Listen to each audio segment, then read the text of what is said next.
Welcome to the Afternoon Rundown, the show where you select what we talk about every day. We got, I was about to say Neil, but we have Obi and Sean locked and loaded, and they're ready to look at the tickers as selected by you on the midday show. So make sure to have your vote every day. The Qs, 497 or so. We're on the triple Qs right now. We were definitely dancing with all-time highs on the NQ September contract. Coming off those levels now, a little bit of weakness today in the Mag 7. Really, it has been more about the chips, decidedly in the green. All of them, Intel up big, as well as AMD. And NVIDIA all strong on the day, really rotating after last week's weakness. But Tesla, the #1 name as selected by you guys. We saw this one break through that daily downward channel. Retracing now, definitely a V-shaped retracement. But guys, what good strength we had on Tesla the last few days. What's up, Obi? What's up, Whoa, Sharif? what's going on? How's it going? Wow, how's it going? It's going, that's for sure. It's going, it's going.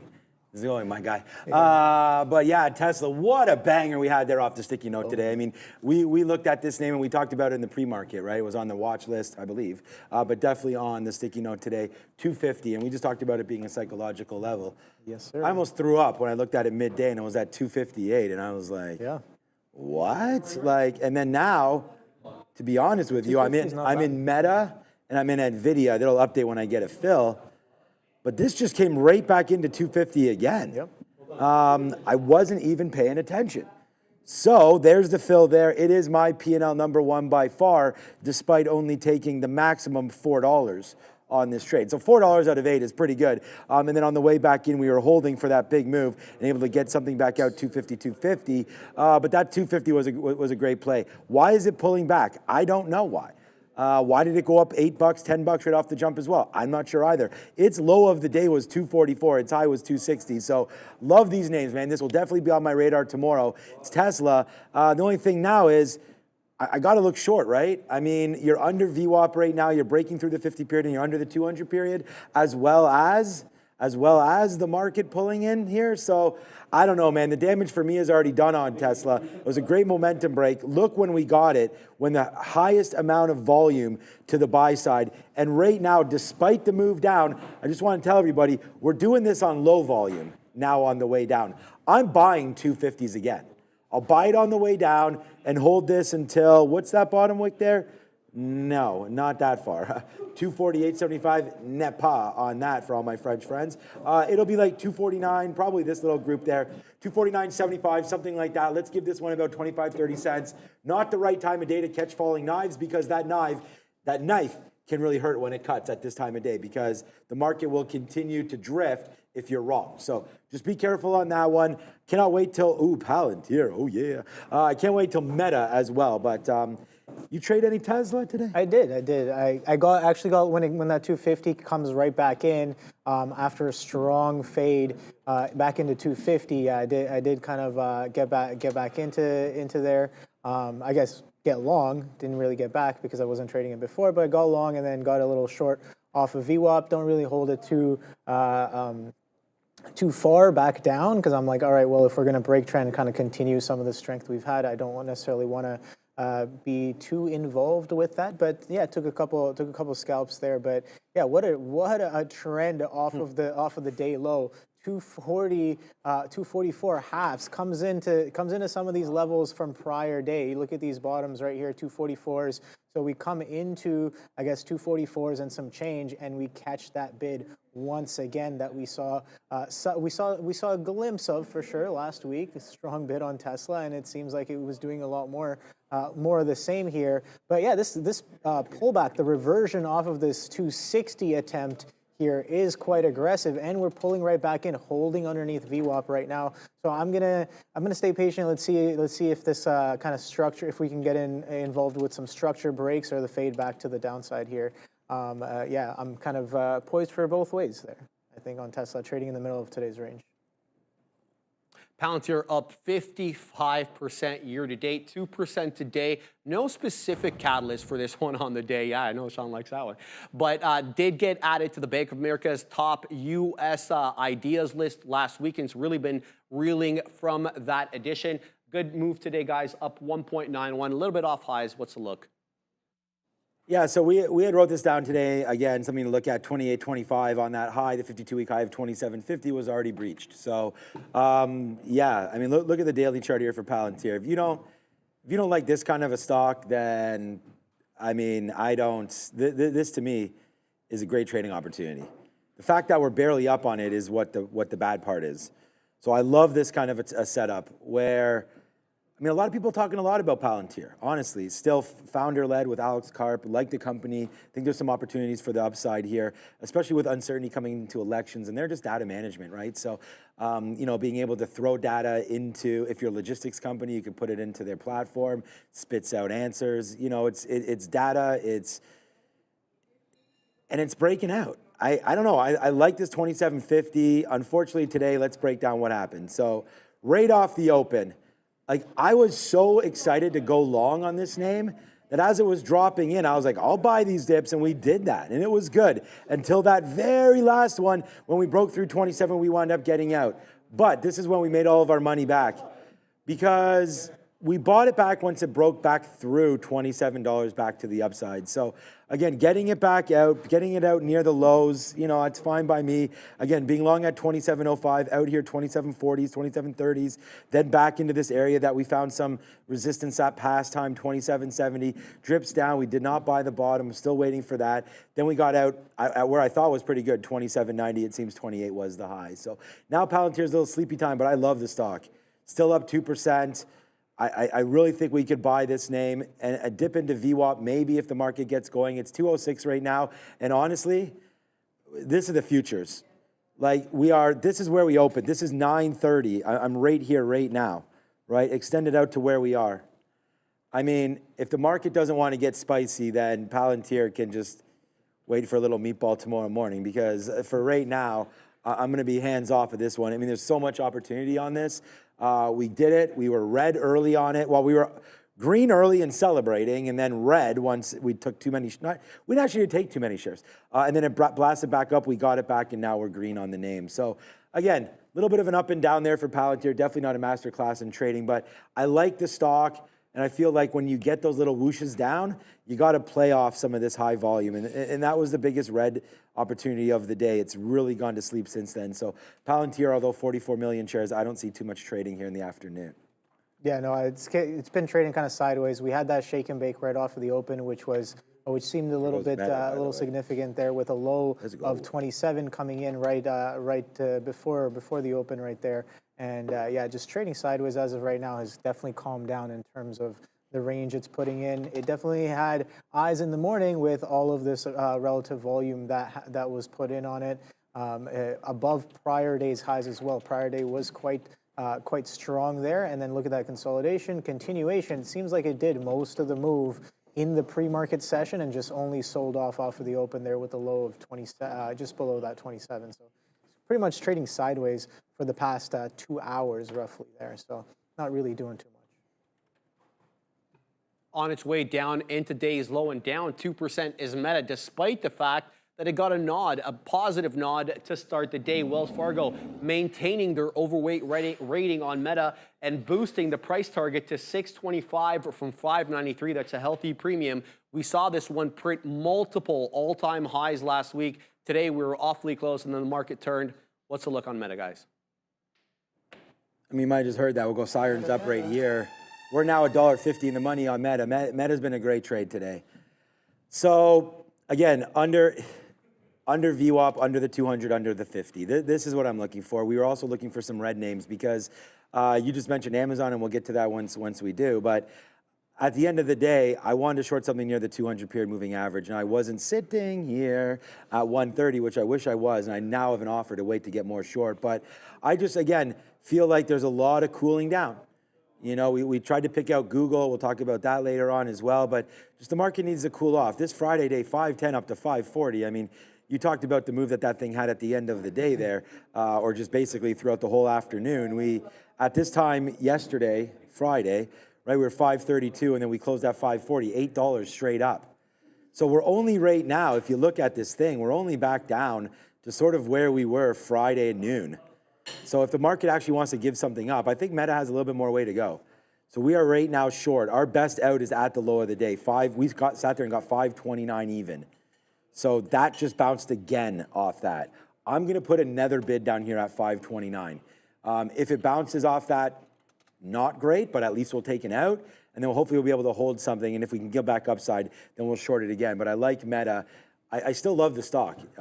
It's just for right now today, with the market kind of being in a little bit of a sleeping zone, I think we just got to short the weak names, long the strong names, and just play it as simple as possible. So I'm short Meta. Yeah, I definitely feel you on that one. I should have been doing more of that this morning on this Amazon there. But yeah, no, Meta holding that 529 quite distinctly well. You can see that end of day or mid to end of day hold on the bid was exactly in and around that level that 529, and then look at that, comes in, breaks the trend to the downside right here off of those 29s, once again giving us a reversion to VWAP, but VWAP seems like it's been staying heavy as it can't really get above that 534, trades right back into that 529, kind of building up into it now. So I'm curious to know, what we do with that 529. But as of right now, holding very, very well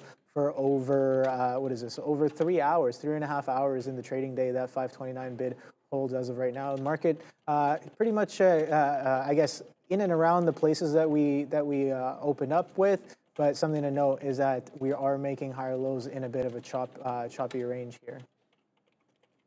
What a day for Intel, 5.25, and it's off the highs, 5.25 in the green, and it was higher earlier on. Today, we got the headline that they were bypassing the opportunity to possibly build a foundry in Vietnam. They were looking at building a $3.3 billion foundry there with the Vietnamese government to put up 15% of the cost.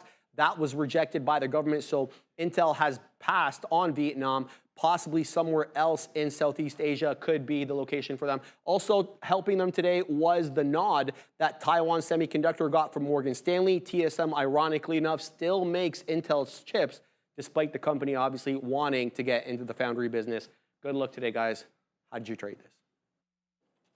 I don't know. Sean Intel definitely had entries on this one there. Yeah, I like Intel. Intel was a good one here, and this was, again, something that we had written down. And we had just noticed it. We came in today. Look, it's still beat up, man. I mean, this name was $50, right? I mean, it still got hit. But look at this bottom that was created on the daily chart. I mean, it was fantastic. And then today you get that break up. And I mean, it doesn't look like Palantir because Palantir's up here, of course. But it looks similar, right? I mean, it's a breakout. It's bottoming. You can't get much better level than this. It's kind of like it's waiting for news one way or the other. And I guess the market takes, the chip strength as good news. So heading into earnings there, we've already sort of gone through a lot of the hits there for Intel. They sort of guided forward, and they pushed out their profitability on the foundry. So 32.50 right there. When it broke, that's what we wrote down on the sticky note. So it was a good trade, man. I mean, there's 33. It dropped in. We got 33. We got to drop in again and out. I mean, it's been a great opportunity to trade. Intel today up 5%. And I still say you stay long with the strong names. So dip downs into 33.40, 33.50. I like that.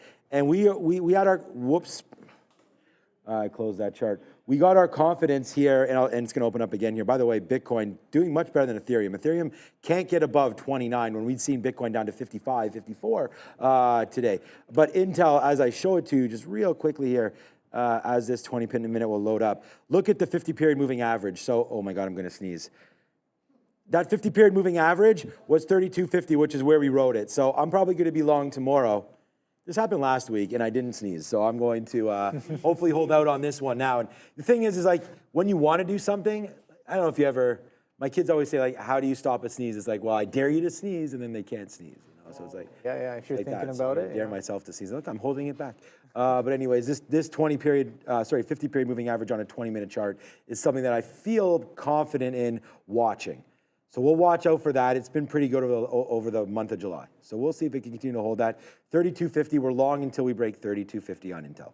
Yeah, no, that I guess that lick grab of those pre-market bottoms here, very distinct kind of consolidation starting at, 8 a.m. yeah, in and around 7:30, 7 a.m. You can see that volume kind of comes in with that 7 a.m. candle, and since then we've been consolidating, or we were consolidating 33.15s with some distinct lows just shy of 32.90s off the open. When you come in, you grab some of those lows, rip right up. So the long was definitely there off of the open there, consolidating sideways. Now something to note, we did kind of trickle all the way back through VWAP, attempt at the highs, but as of right now, take a look at this most recent price action that's been happening, kind of holding this 33.65, which again confluences with that pre-market high as of right now. Let's see if this is building up, moving up a little bit higher today. Again, trading some relative volume, potential catalyst on board there, and holding very strong. And something else to note is that it is, I guess, in a technical breakout as well. So let me get rid of some of these indicators right here, get rid of that VWAP. Take a look at that. This consolidation, this is for how many weeks? So we went sideways for about, I guess, 9 weeks, and then we're breaking out of that 32.40 mark as of right now, with the first day kind of being pretty strong, up about almost 5.5% on the day today. Intel. Another microchip name, strong on the day, the third one on the rundown today. Super microcomputer up over 10% at the highs, retracing down now into about 8% or so. Again, no specific catalyst for this one, but benefiting from the nod that NVIDIA got today, as well as a nod that TSM got from Morgan Stanley. So the chips all benefiting, guys. This one broke that very deep local high that we've had on the day, retracing a little bit right now, though, off highs. What's a look? I was actually looking up some AMC and some GME right now, but yeah, SMCI. I mean, we did talk about that. Talked about GME the still 2480. Yeah, so we sort of was wondering about what the news was up with this. I mean, still up that 8%. It just keeps on getting higher and higher. I mean, I don't know. So people are in the chat are like, we got to find some names to trade here today. We found a lot of names, and we're probably having our best day in the last couple months, or last couple weeks for sure. So it's been good today, but this 910 has been holding. It was the top there. So let's just, I mean, has been holding. It's holding right now. I don't know if it's going to, but for right now, there it is right here. That's 913 and change. If you dip it down, we just bounced off 912. I was just wondering again about a psychological level of 910. The only problem for me is the spread is $1. So it's not super tradable, but you know, if you guys are looking at options, up 8%, you could go up another 8% tomorrow. Like, you know, you definitely have this $1,000 area in mind. The last time we got up here, we wicked to 14s, we wicked to 20s right here. And then these ones are 977. So I feel like there's more room to run here on SMCI. Really like all of the chip names, especially heading into earnings. I keep saying it, like if all of their customers, Amazon, Google, Microsoft, Apple, like keep going, Palantir, everybody that's buying these GPUs, their stocks are hitting highs. Somebody knows something here. They don't seem to be slowing anything down. Jensen's selling some stocks in NVIDIA, but SMCI continues to go, man. I mean, you saw Dell today as well. I mean, Dell's having a big day. So if people are buying, why I keep saying about Amazon and NVIDIA and all this kind of stuff being connected together, SMCI is the racks, things like that. So as one goes, so does the other. So if these chip names are going to continue to work, then I do like Supermicro and I do like Dell. And I actually think Dell's a great buy right here. Trying to break above this 150, the minute that happens, like if you're at 149 tomorrow in the morning, on the sticky note, you can guarantee that you're gonna have a 150 break on Dell. So, I mean, I really like this stock as well. I think we can get back up to highs. It was blown out a little bit. You know, again, Elon came out, talked about Dell and SMCI and using the racks, and then their earnings were fantastic. Dell again on the year though, Obi. I don't know if you've looked at this thing. Oh, I'm looking at it. Oh, you're looking at it right? I don't know if you looked at it before today, but I mean, this was $75 up to $185. So the juice is loose a little bit on this thing. Wouldn't be surprised if we do pull back, but there's the pullback into the 50 period. Yep. So, I mean, look at how good this 50 period moving average is. You can go all the way back. I'm not even zooming back anymore. All the way back to April of 23 here, and it's just riding it the whole way. So yeah, this stock I like. This stock is Dell. And by the way, Meta's trying to break through 529. We're still bidding 529. Yeah, we were talking about how SMCI, I was asking you this morning, I was like, oh, when will it potentially get to that 1,000 mark? It was trading in and around 860 to 870s, and then with a high all the way up, I guess I was like, oh, it did 20 points all the way up into the 80s there. And take a look at this continued strength on SMCI, continuously making higher highs and higher lows, holding above some of these previous levels right here, 910 mark, and yeah, 926 highs. So very, very strong on the day. Let's take a quick look at a higher time frame right here at the hourly, just to see what levels might be of concern there. Some prior highs at the 910 I just pointed out here, but take a look at this. I think these are not all-time highs, but that 1,000 mark we visited just a couple of weeks ago here on, what is that, June 20th? Yeah, so June 20th, we tested a high of 1,014, and we're kind of holding. We held at 840 as of right now, with some strength coming right back in towards that 1,000 mark. So it should be interesting right here. We did kind of break out a recent prior highs right at this, what is this level right here, 910? Yeah, it's exactly 910 there on SMCI. So super, super strong. But yeah, with that spread to work with, might not be the easiest thing to trade for sure, but definitely has the RR if you're looking for it. All right, well, that is your rundown. Thanks, Obi, for all of that. I mean, look at Apple. Apple was a stock that we loved, man. We bought this stock all the way to the downside there, and then now look where we are, back to day's high for Apple. Yeah. So again, like just, I was talking with Mateo in the back. He's like, oh, what stocks do you like? I'm like, pick one. You know, like, honestly, I mean, every time I run into these guys, no, but it's like, everyone's like, what stocks? You don't need to even worry. Like, NASDAQ stocks, major big cap names. I told him I also like some banks. I don't like the Canadian situation, but I like some of the US banks heading into their earnings report, especially Citibank. So we'll have to watch out for that one. And I don't know if we like Google or Apple or not, but honestly, it's just like, it just keeps on working. And it's like, we did get stopped out there early. I mean, because it works until it doesn't. And by the way, come on, where am I bidding Meta? All right, 15. So we're about 8 cents away from getting filled on Meta down to the downside. One more little whoosh down here. There it is. Awesome. That's $1.70 on the short for Meta right now as that came back down in. But I just wanted to say, like, if we were thinking short on Apple, like right now would possibly be an area, because you're right back into where we were before we dumped off in the pre-market. We still are underneath the 50 period, but for me, this doesn't equate. You know, it's just like Apple should not be above if the market's underneath. And then plus now Apple is much stronger than the market where it was much weaker early on. So I like the strength. I'd almost rather play this 228 break long. If that does happen in Apple. So again, now there's a seller rate here of 20,000 shares. So that could be something to look out for sure. What's Palantir doing? Again, I mean, both Obi and I were talking about some names not doing too much action. Look at Palantir. I mean, we discussed this one was number 2 or something on the list 15 minutes ago, and I was like, we got to try to stay away. This is a name where I will get chopped up, because I'll get out when it breaks the high, or I'll go short, you know, and it will just go back and forth and not do too much. So pending any news, we will probably wind up staying away from that.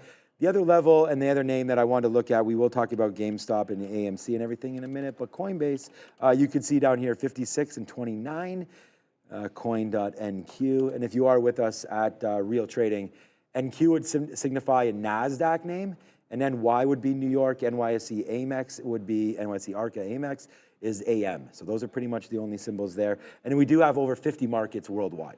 So you'll be able to choose any of the drop downs to get the different markets, like New Zealand's NZ, and Germany is DE, so on and so forth. Paris, PA, pretty simple for that one. Anyways, as we come to the downside right now for Coinbase, we had marked down 220 as a possible bottom. So something to look for right now, 219 as a bottom there for Coinbase. But I feel like it's been pretty quiet. The place for me to look would be IBIT or ETHE. So right now on IBIT, just looking up, there was that early flush, right? When Apple, like the whole market was flushing. This happened a little bit later, in and around 10:30. And right now you're just dancing around VWAP. So I think I still like the long in crypto now. But for here and now, we'll wait as IBIT just hovering around VWAP. So that could be a decent buy. So yeah, will we see Palantir hit $28 this week? I mean, come on. I mean, you might hit it in 5 minutes, honestly. Like, this is hitting $28 this week. We already hit it once, right? It was over there in the pre-market. So if you think the NASDAQ has one more update this week, then yeah, Palantir is going to hit it. If you think the NASDAQ is going to go up to day's high, then Palantir is going to go right back there right now. I'm just not convinced of a directional play here. So we did get that meta, so that was a good one. We're still long NVIDIA, which is still, by the way, where's that $2 club? We're still long NVIDIA off the bottoms here. We did bottom pick some of that name, and now it's trying to break out. This is not a bad area, man. Maybe we should get something out right now at 129 flat. So good little level there for NVIDIA. We're $2. Wow, we're $1.80 in the money. It looks like it's going there. It's going to take this for sure. So that's 20,000 shares plus all the dark pools. Got to get through it. We've already done 180 million shares. This name was doing 400 or 500 million shares before I left last week. So again, a little light on the volume, but still huge move up 2.5% right now and looking to get back to that high. Let's take a piece out, man. I mean, again, I'd feel a little silly not doing that. So NVIDIA right back up to 29s. 129, I feel like this is a decent spot here to get something out of NVIDIA and then see if we get even higher than that. I mean, the day's high here, Obi, 130 half. So we do have a ways to go still on NVIDIA to get back to the high. But we'll, you know what, we'll try to be smart about it, take something out here in the teens, and then if we're lucky enough to get that high of 130, at least we still have a piece on. So let's reward ourselves now for this. It's been a good day once again. So we'll hold on to that one. And wait for Meta. Meta's $2, NVIDIA's $2, and that's all that we have now. Still want to look at Amazon, which we're still up on, but not great. Yeah. Just barely up, and then Apple's the other name as well. Meta Tank City right now. Yeah, no, Amazon was definitely not good decision making for me today. I kind of got very aggressive and anchored to the long bias there. Missed out on that 201 push. And literally, like I just gotta go back to my notes here. I write down get long for a push through 201 over under, and I'm getting definitely this does not look like a 201 over under. This looks like a 199 199 half over under here on Amazon. So not really following my plan, over leveraged, and then gave it. I was like, yeah, no, this is good. This is more than likely gonna just come in right here with it, holding, consolidating 99 halves, and then finally cracking through with some volume coming into the ticker as well. So I gave it up to the low break right there, consolidation low break, and it continues to sell off. So again, that seller at 200, that VWAP seller I was just like, all right, well, I'm looking for the seller to lift. And I'm like, that's anticipation. I'm hoping for that to happen, right? I can see that it's happening, and then I'm hoping for that to happen. That's never a good recipe. Right. That's a recipe for disaster. And I guess a little bit of disaster it did become, as that 200 holds to the T multiple times with reserves showing up, and I'm not respecting that information there and just give it back down there. So I did risk too much of my shutdown on that idea, but you know what? I got out where I knew I was like 100%. I am not. I'm definitely wrong past this point on the long there, and it cracks even further down to 198. So it's holding as of right now. So very, very, I guess, volatile in the morning session, and then comes in even further off of that 200 seller all the way down to 198. But something to note here is that we're in a bit of a range, right? So it's like, all right, cool. Sorry, we go to the 1 hour right here. And yeah, okay, so take a look at this. Didn't really quite make it past that 200 on the intraday, but we are still technically making higher lows into the level there. And yeah, I have to respect the information that's being presented to me by the market, not really be stubborn. And this is what happens when you're stubborn. You get a little over leveraged on your idea, even though you see market information that's telling you that, okay, well, maybe we're not going to go this way. There's a held offer at that 200, and I'm trying to get long in hopes of that offer lifting. Like, that is absolutely ridiculous. That's gambling. That's not really trading in my books, and I definitely gambled a good chunk of that Amazon away this morning, but that's perfectly fine. I mean, it's not fine, but it's fine in terms of how I dealt with it. I got up, I walked away. I was like, all right, you spent way too much of your daily risk on that. That is irresponsible. Go for a walk, chill out for a bit, and come back, reset, reset the mind and you know, hit it again. It's not like we've forgotten how to trade. We're just not respecting our rules and not respecting the market. And it's very clear when you don't respect the market, Mother Market will definitely not hesitate twice to humble you. And that's a prime example of getting humbled and getting a little flustered as well. Over aggressive on the Amazon long, but the Amazon short worked out beautifully there. Off that 200 failure to follow through. As of right now, just kind of holding on to this Tesla VWAP hold potentially here, making lower highs. We did kind of flush off of that 260 failure to follow through. It does look kind of a little exhaustive here. Again, prior weeks have been quite strong there, and what was it on Friday? It pretty much traded sideways, and this action right here, I was watching this action that pushed through that 250, and I was like, oh boy, does that look and feel like a squeeze. And when that buying pressure kind of dissipates, take a look at the pullback that we've had. Now we're holding below this VWAP level as well.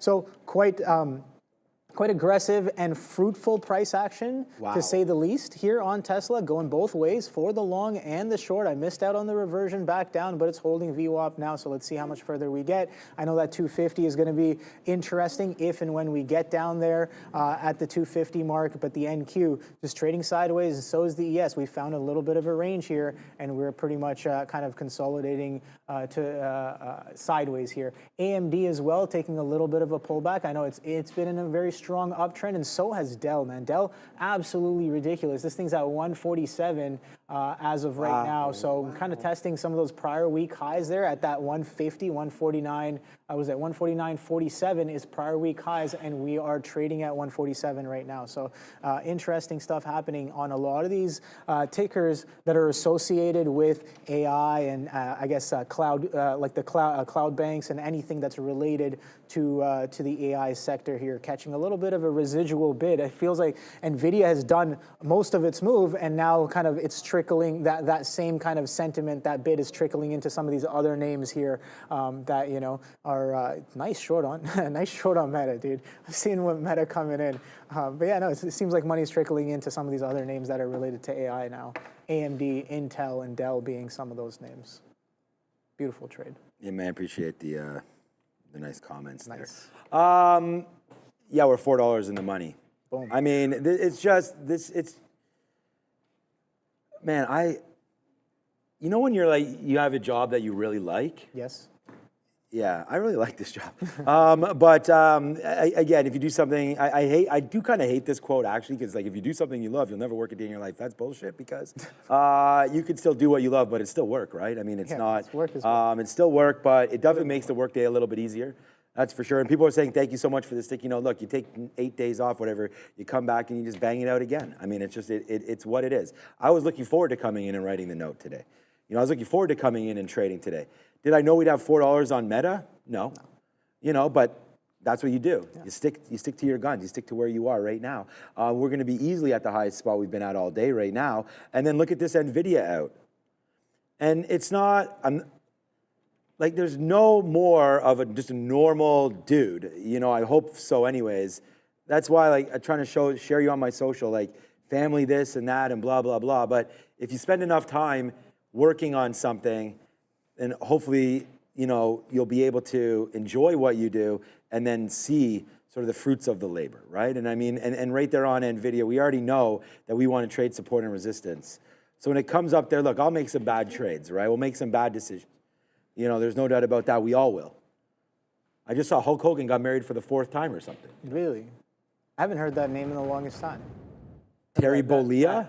That handlebar mustache was epic. I've still intact, my guy. Okay, wow, okay, all right. Heard about your mustache too, by the way. Oh, yeah. But anyways, it's just, the idea behind that is that don't, you know, be wrong, but don't stay wrong. And we do talk about that all the time. So at the end of the day, you know, this NVIDIA trade, you're able to get out of it. I basically have nothing left of that trade, just a very, very small piece looking to reload that. I do like that Tesla trade as well. I don't know what's up with Meta. I mean, this was a big move down, just like instantly down.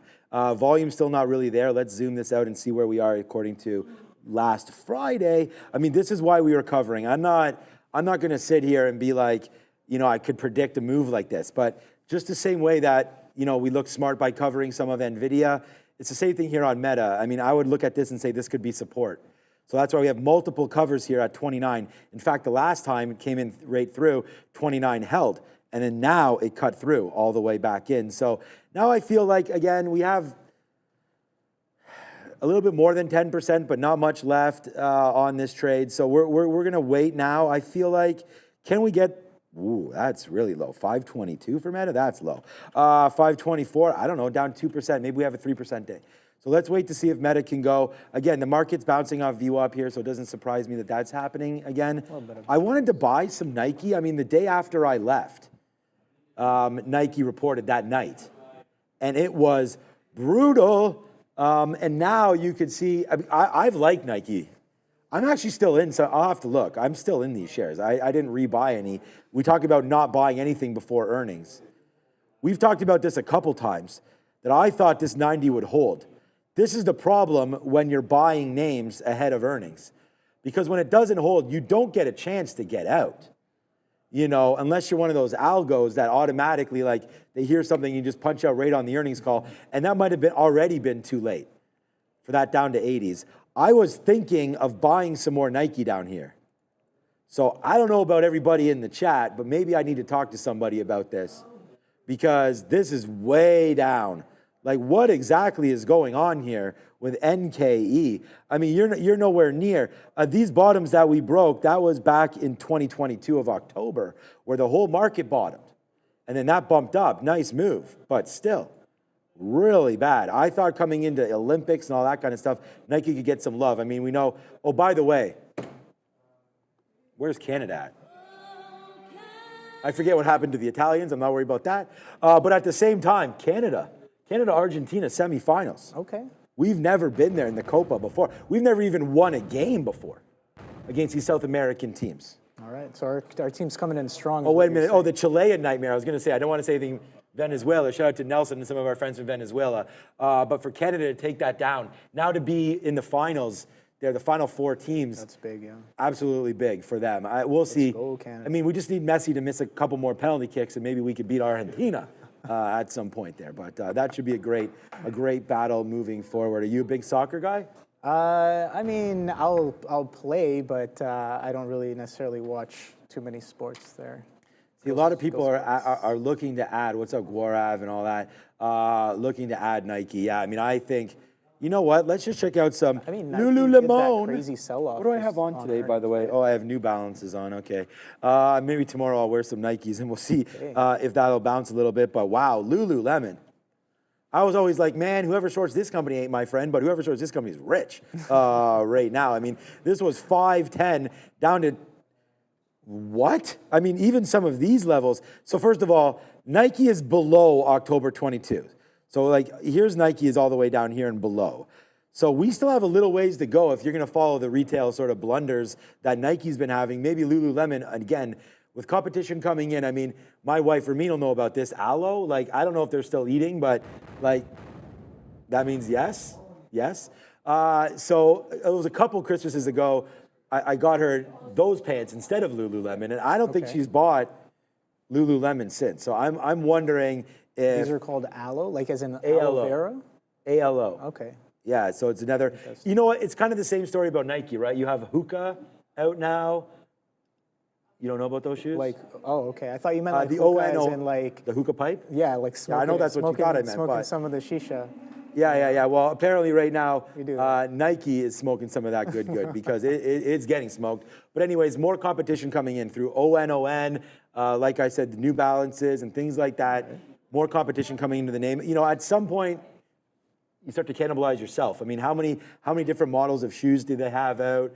You know, you can, again, available at Foot Lockers and all that. Maybe Foot Locker's a better way to play the shoe game than buying a straight pure play like Nike. They're the ones who sell the shoes, right? Or one of the people that do. But then again, that's what I'm saying. Like, there's so many Nike outlets, and you could buy like most of the shoes that I buy will be direct from the Nike store. Yeah, like I'll just open up the Nike app, boom it out, and you know they get some good rebates and rebates. That's my trading discounts and things like that as we go. Okay, well, since we've been talking, Meta's been sort of creeping back to the upside. Maybe a reshort at 529. Let's look at that. But there we go. I've been talking a lot.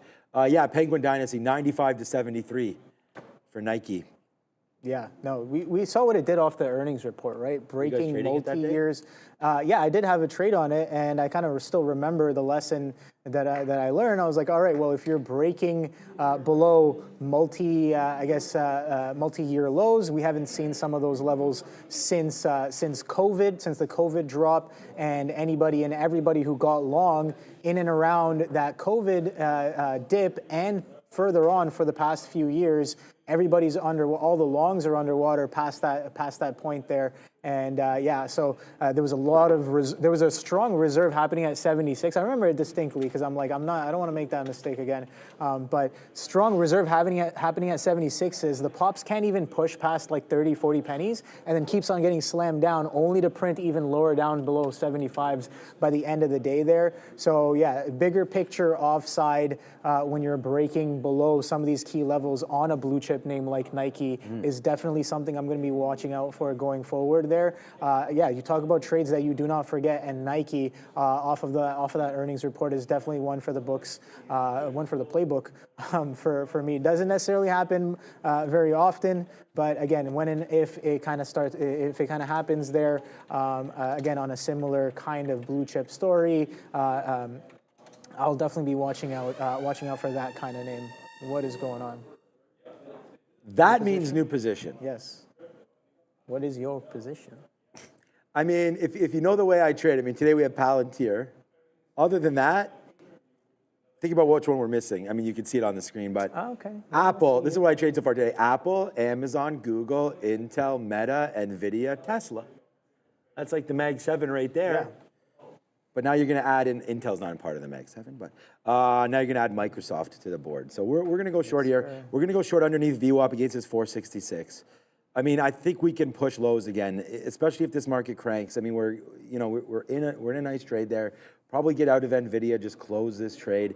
It's been a good one. I don't know what we're going to do. I think we're probably here. You know what? Let's not think about anything. Well, hold on a second. Let's think about some stuff. 128.48. Okay, we break below 50. I have such a small position right now.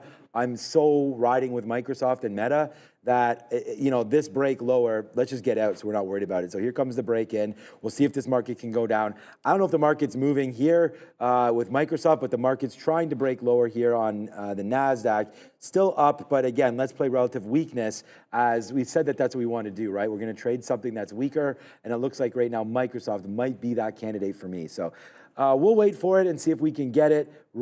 Oops, I put the wrong fill there, off. I don't want to auto cancel my offer. We are going to try to get some more short though, up to 465. If we break this 466 change, we're going to get out. So let's try this. Look, Meta, that is now $3, $4 in the money, didn't work for us for a while until it did. So we may have to wait to get to that 200 period, which for Microsoft is right here. So again, let's see. There it goes. Obi, here we go. Microsoft's starting to break a little bit. The NASDAQ's starting to fall on its head a little bit right there. Good out for us, obviously, on NVIDIA. The top side, there's the breakdown lower. Did we pick the wrong stock? Maybe we did. Microsoft not flushing, but it just went into the 20s. Let's put a bid there in the 20s and see if we can get out some more Microsoft, as today is the day of this, man. It's a stack up kind of day. Let's see if we could just do that and put some more money in our pocket here as we get into the close. We just shorted Microsoft at 465.55, so hopefully it will push down. We'll take some 20s, then we'll see about 465 flat, and then after that, man, Bob's your uncle. Shout out to my Uncle Bob. Yeah, definitely. You're short Tesla. Yeah, I looked away and I was like, oh, are we trading at my break-even price? And I was like, no, the market's coming in there. That was a good short off VWAP. Is that where it is? Yes, where are you short at? Yeah, off of VWAP. 250, 218. I tried it a couple of times there. 250 is kind of what I'm looking for. Let's see if that kind of comes in there. But I might be asking for a little too much here. That flush was quite aggressive, and we know what Tesla can do when things start getting a little aggressive. It can get definitely a little aggressive there with the Tesla, one to quote Dara's puns there. But when it gets aggressive, I do have to kind of keep my eyes on the book there. 20,600. Little bit of it seems like it's been a little bit of a magnet here. Let's see if that can bring in that 250 here on Tesla. Trading now in the 250s. There you go, buddy. Let's see if it can come in real nice here. Again, we've already done it once. Let's see if we can do it twice. 250 mark. Might be a little bit of an interesting level here. Bit of a hold in the morning pullback. Hold once again, but now we're in a bit of a sandwich. There's some size on the ask right there. All right, let me throw in that filter for you guys so you guys can see on both of these tickers here.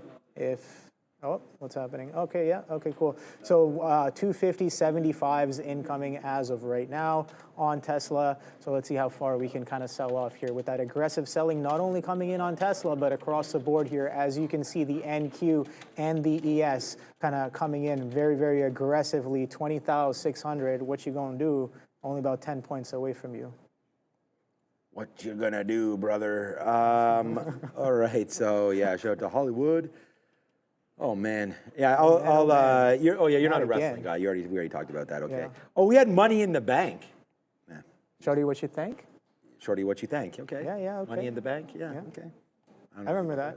I don't know who it's by or who it's from. I forget, but there's lyrics that are like stored in here. You know John Cena? Yeah, of course. He's retiring now. Finally, yeah. You can't see him. Oh, yeah. I know. 2025 is his last. I've seen many live events with John Cena. I would say. I could wait for Neil, but I think like we could get the chat going here. Hey, what's up? What's up? Hey, Davis. I think John Cena would be on the Mount Rushmore of WWE. Okay. So I think there's three. Yeah, I think there's three members. We could possibly add a fourth. So mine would be. Well, see now I don't have Bret Hart there, but okay, it would be Cena, The Rock, and Whoa. Hogan. What? No. So I was going to say the tier 2. Relax on Ric Flair. I'm talking about WWE. I really like Ric Flair, 17-time champion. That's right. To be the man, Obi, yes, you got to beat the man, right? And until we see that, then we're not too worried about it. But for right now, I would say that the second tier, then you've got, I don't know, I like Stone Cold, but then I would think you got Ric Flair, Undertaker. Okay. You know what I'm saying? Shawn Michaels. I've heard some of these And then names. my guy Triple H. Okay. There's so many there. Where do you put Mankind? Where do you put Mick Foley? See, the one I remember, I think we talked about the last one, Rafiki I grew up kind of watching. Yeah, Rafiki and Rashiki. Kind of was it Rashiki? Whatever you want, my guy. Yeah. And there's a bunch of other things. Famous wrestler. Rafiki's the baboon from Lion King, I think. You ever heard of the wrestler Earthquake? No. Oh, that was hilarious. Okay. The guy would bounce. Yeah, Coco Beware. Shout out to the parrot. Really? Jake the Snake Roberts. This guy. You're throwing names. I'm listening. I have no idea who or what. I'm throwing names and you're throwing shade. I get it. Okay, no, I'm not throwing anything. I'm listening. But yeah, Roman Reigns right now is something special too in the WWE. They found themselves a guy right there. Anyways, okay, nice move to the downside. Let's get back a little bit here to trading. All right, so we talked a little bit about Nike there. Microsoft. Unfortunately, it's not doing too much. We were bidding 20s while this whole conversation was going on. You know where it went to? 22s.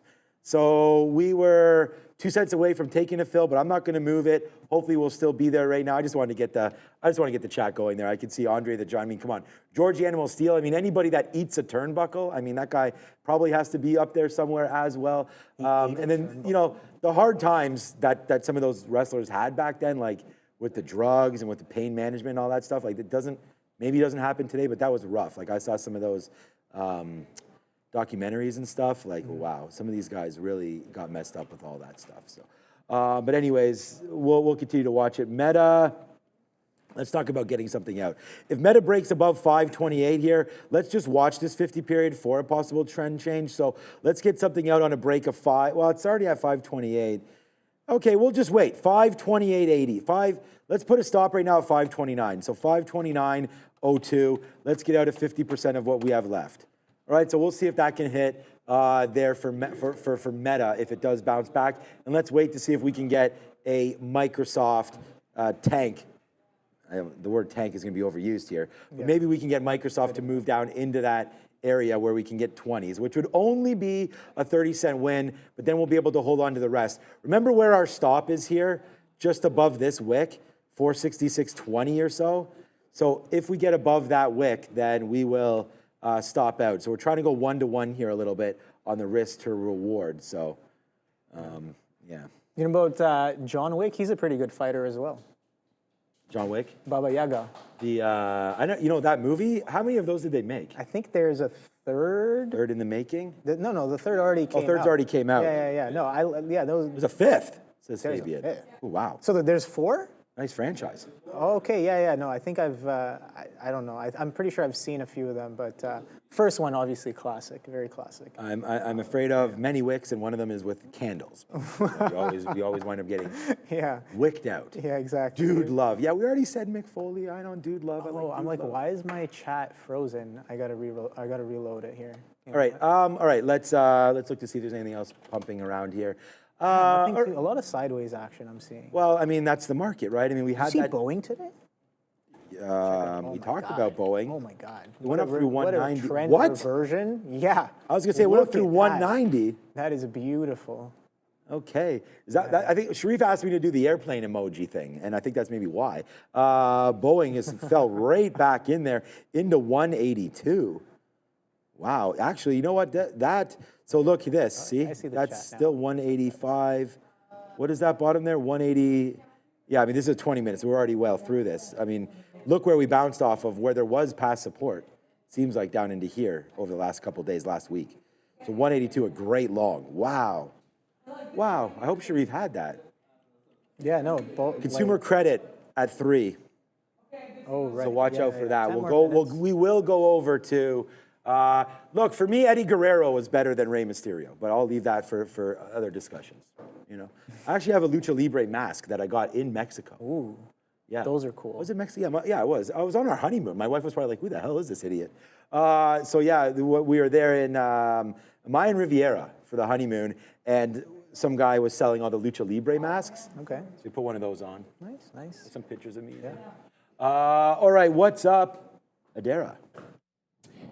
Part of the show is brought to you by Benzinga Pro. Benzinga Pro paid for itself on day one. That's a real review from a real trader using Benzinga Pro. Thanks to Benzinga Pro's exclusive news alerts, real-time market insights, and community of over 6,000 dedicated traders, it's the fastest way to trade the news. And right now, you can try Benzinga Pro for the lowest price we offer during our July 4th sale. Use the QR code on the screen or click the link in the description box and join Benzinga Pro today.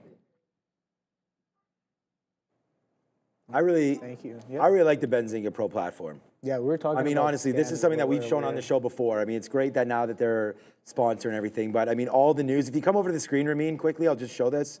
Look at this. I mean, all the news. There's been questions about different stocks today. It's easy to find all this out. Ratios, all of this. You know, a news feed, a feed in your ear as well for breaking news. But you know, I like the platform. So go definitely check that out and support Benzinga Pro. And you can find the link in the description or right there and scan 50% off. I might just scan that and get 2 IDs at that price right now. You know, log one in here, one in on my phone. Yeah. That might even work as it is. I don't know. But scan that Benzinga Pro. I definitely like that platform. And we've had, oh man, I forget his name. He was really fun to have on, the Benzinga guy. Is he on with me and you? I don't. Ryan what? So I think you. Ryan Faluna. Okay. All right. Good guy. We'll have I think he Ryan was back with on. you and Neil. Oh, we're talking about Ricky the Dragon Steamboat. Wow, man. Now we are really. Oh, damn. Like you talk about that era. There's going to be so many names we missed. Yeah. Okay. Well, Andre the Giant for I've sure. I heard mean, some of these that guys are name for classical. sure. No, but Yeah. the man that we missed really started it all with having sort of the side piece there. Miss Elizabeth. I can't believe we forgot about Randy the Macho Man Savage. How could we forget about You're just Randy like, the Macho Man? what is, you're like, bring Neil back. You know, we'll just talk about other things. No, I mean, How was the show with Neil? Pretty good? yeah, it was pretty solid. I like Neil. Solid Guy's a week, good guy. yeah. A little bit of a shortened week, but Neil's a wrestling fan too. no. I would be dead honest, but no, it was definitely good. I enjoyed myself. I mean, I got to, you know, trade beside an experienced trader. Like, I am not saying no to that. I am enjoying. Oh, no. I'm just playing around. We're having fun right now. Of course. No, but I'm just saying different conversations. Yeah, That's of course, yeah. That's. I mean, that's We've that's talked usually about, with everyone, right? And we've talked about this show, and I think that that's sort of the best part about it is to be able to sit here. Trading is a very. Why didn't I stop out here? Meta script failed. On Meta, okay. Meta just broke up to 529. We said we'd get something out if it broke the 50-period moving average, so I'm not sure what happened there. Let's see if we can get a bid out now. I'm gonna bid a little bit in the 90s here, see if we can get something out. I don't know why that failed, breaking through there. I could have had another stop that I forgot to cancel, so my bad on that one. But no, it's about the different styles, you know, and being able to be a little bit more laid back. And I wanted to say for you, even though you had lost on that Amazon trade, it's alive. Pardon? I'm alive. Yeah, no, but it's about that's the style. Yeah. Like if that goes in your favor, it's a monster. Yeah, you know, and it's like for me, it's scalping back and forth. We'll get in and out, and we're going to be at a good spot for us right now. But at the same time, you got to do what you got to do. And like when this breaks the 50-period moving average right there, we're grabbing it out. Other people might be reloading this. I don't know. We don't have a big piece in. We get the majority of our move out when we know that we're right. And then we try to hold for that dream, which was 527. We had looked down there. We should have got some more out. But let's just also sort of have some confluence with this out as well, because there's that 529 again. So not only did it match with the 50-period moving average, but we already seen some support and resistance levels back from Friday at 529. Just hearing that Boeing continues to go down as well. Go ahead, yep. 34,000 shares on a MEMEX on the bid on Tesla there, and then it just starts ripping right there. You so it's might like, be wrong on that. Buddy got filled 4 rebates on 32,000 shares on the ask though. How low did that go? I mean, that went down to I guess 250 and some change, 250 halves. Okay, so yeah, I mean, it went pretty low there. And I guess I didn't really cover any of it there, but the market is bidding right back up off of that 20,610 as of right now. So yeah, that bid kind of showing up once again, just in and around that 20,600. Amazon taking a little bit of a bid as well here, back into 99s, 199s. What else is happening here? Tesla coming right back into VWAP, it would seem. Amazon curling, I see that. What else do we have here? SMCI is sideways, Intel a little sideways, NVIDIA definitely sideways, along with SMH. TSM, bit of a sell-off here on the day. Nice little slow, grindy trend to the downside there on TSM. Spider's pretty much sideways, maybe reflecting. Apple's a little Apple had its move off of the open, I feel, and then now it's been consolidating sideways since about 11:45, 12 o'clock on Apple there. So is Softy. Everything's a little sideways as of right now, it would seem, Sean. So it's like, yeah, directional, anything with a strong trend. I'm seeing TSM right off the bat, maybe Boeing. Boeing's taken a little bit of a breather with the bid that it had, but again, we've had some negative news on Boeing today, and that's been kind of seen with today's price action.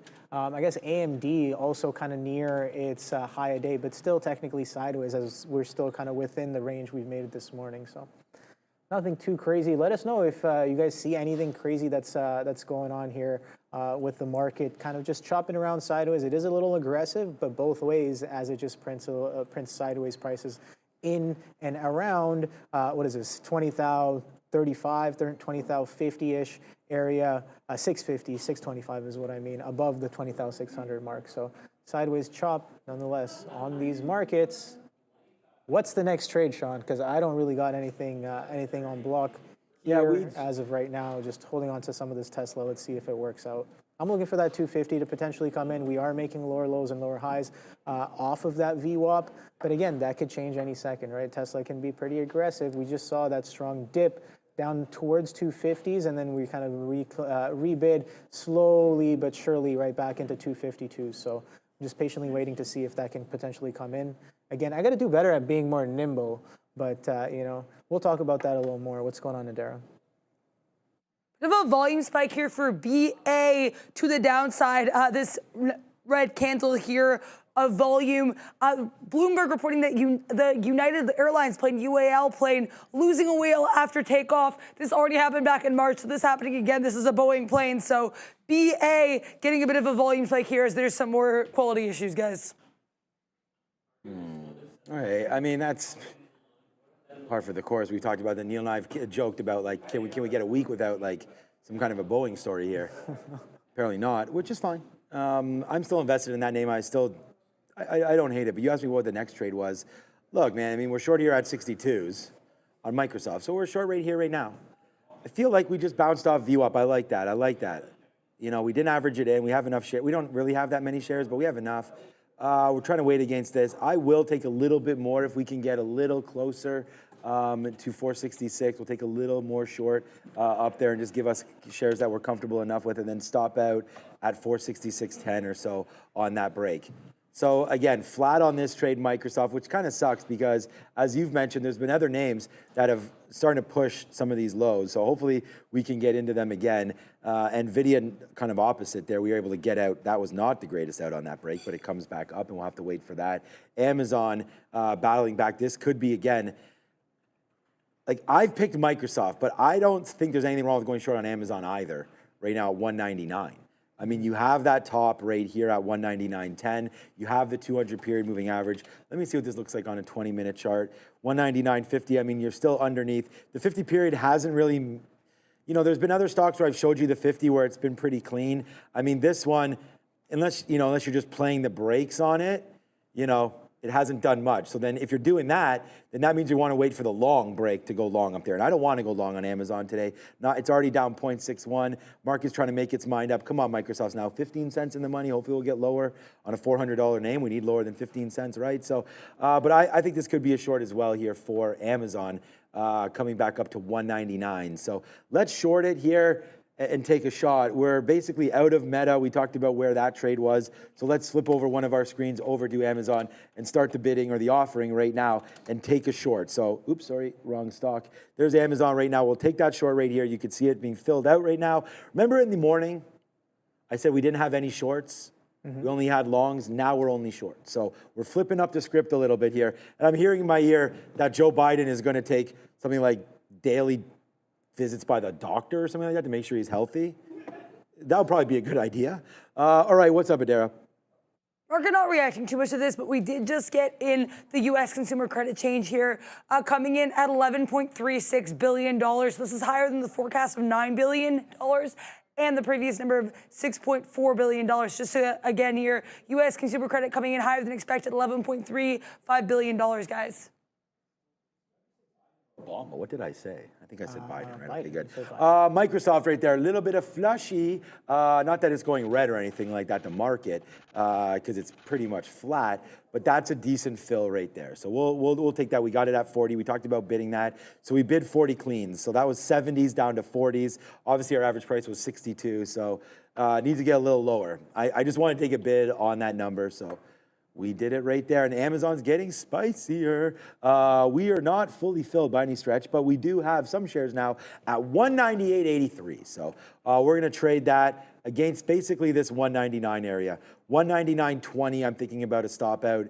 You and I have both traded Amazon enough to know that when you're wrong, it could crush you. Yep. So we're going to wait to make sure. Look, here's the long on Amazon. We were able to get out of the way there at 199.20s before it broke lower. That should have been the reverse short. So now let's just think about this short again. If the market breaks lower, we have Amazon. We're short Amazon right now. Now 30 cents in the money. Let's go. Now Microsoft's starting to come back in a little bit. So we like, I'm still bidding 20s. Let's see if we get a little lower on Microsoft, but put another feather in the cap here as Microsoft's starting to go down. $2 in the money Meta, 40 cents in the money Microsoft, out of the money 6 on Amazon. Yeah, that spike came in again with that market number, ripped right through that VWAP. I got stopped out right above that VWAP there, with about I guess like a 15 penny bit of a slip there on that push right above. Comes right into 253s here on Tesla there. Interesting action nonetheless. Again, that order on the MEMX, very, very large, getting filled, coming in right before this number, and that aggressive bid coming right back in. So I'm going to continue watching this. Are we just lick grabbing prior highs here? Again, that bid was definitely caused a little bit across the board from that number just now. See if we can come right back in and hold in and around this VWAP, or have we broken this consolidation high with any sort of distinction and we continue back up to the upside here. But yeah, I like that 199 level on Amazon, but again, I'm like, I got to be a little bit patient here. Sellers were showing up in and around that VWAP, and that VWAP right now I have sitting at 99.5. So I'm going to be a little patient to see if it can get up there. there. But that 199, I do like the idea there. A bit of a continuation off of that opening range low there. We'd wick down to 99s before ripping right back up to 201s on the Amazon itself. So yeah, gonna be a little patient for that one to come in here. 253s pulling back here on Tesla. So maybe we are poised for a little bit of a reclaim of this VWAP as of right now. Let's see. I'll be patient for this one. Markets coming in. Nikola, let's see, Graph 808 talking about Nikola. Let's take a quick look at Nikola as well. Nikola, yeah, I mean, it's been doing some moves off of the open there. Let's take a look at a shorter time frame. Yeah, very, very strong off the open. We talked about this one, 9 to almost to 12 test, and we pull back to 1050. So holding or reclaiming VWAP as of right now on Nikola. So yeah, interesting price action nonetheless. We know that some of these EVs are definitely interesting, especially with Tesla moving around with the way it is, and again, some of those Chinese ADRs, I guess, moving around with the way they are as well. We saw how NIO and XPEV were both pushing kind of multi-year lows, and was it Lucid with the news this morning as well? Yeah, deliveries. Yeah, with the delivery news. Let's see how Lucid has held up. Rivian was, sorry, what was Rivian? Rivian was popping a little bit. Rivian was popping, well. Yeah. Lucid pulling back in. Let's take a quick look at Rivian as well. Rivian actually, yeah, it's holding its gains. It's holding its gains on the day here. A low of 1461 with a high of 1576. Holding or trading above VWAP as of right now on Rivian. Yeah, definitely looking distinctly different from some of its other friends in the EV sector here. Look at that. That's XPEV. This is NIO. This is Lucid, and this is Tesla. So, you know, Tesla is still holding in around this VWAP level here. So we wicked that prior high off of that economic number. I'm going to continue to watch this name to see what we go from here. All right, we got it. So we get that Microsoft bid. Now let's see how much lower we can go. We're short pretty good here, 40 cents. We just did get a 30 fill there on Softy, which is right where we're at right now. So I just wanted to let everybody know that we did get that. And there's been some questions about Dell. I got to go get a coffee in a minute, by the way. You okay for one? We do have water here. No, I'm just gonna drink. Hydration Nation.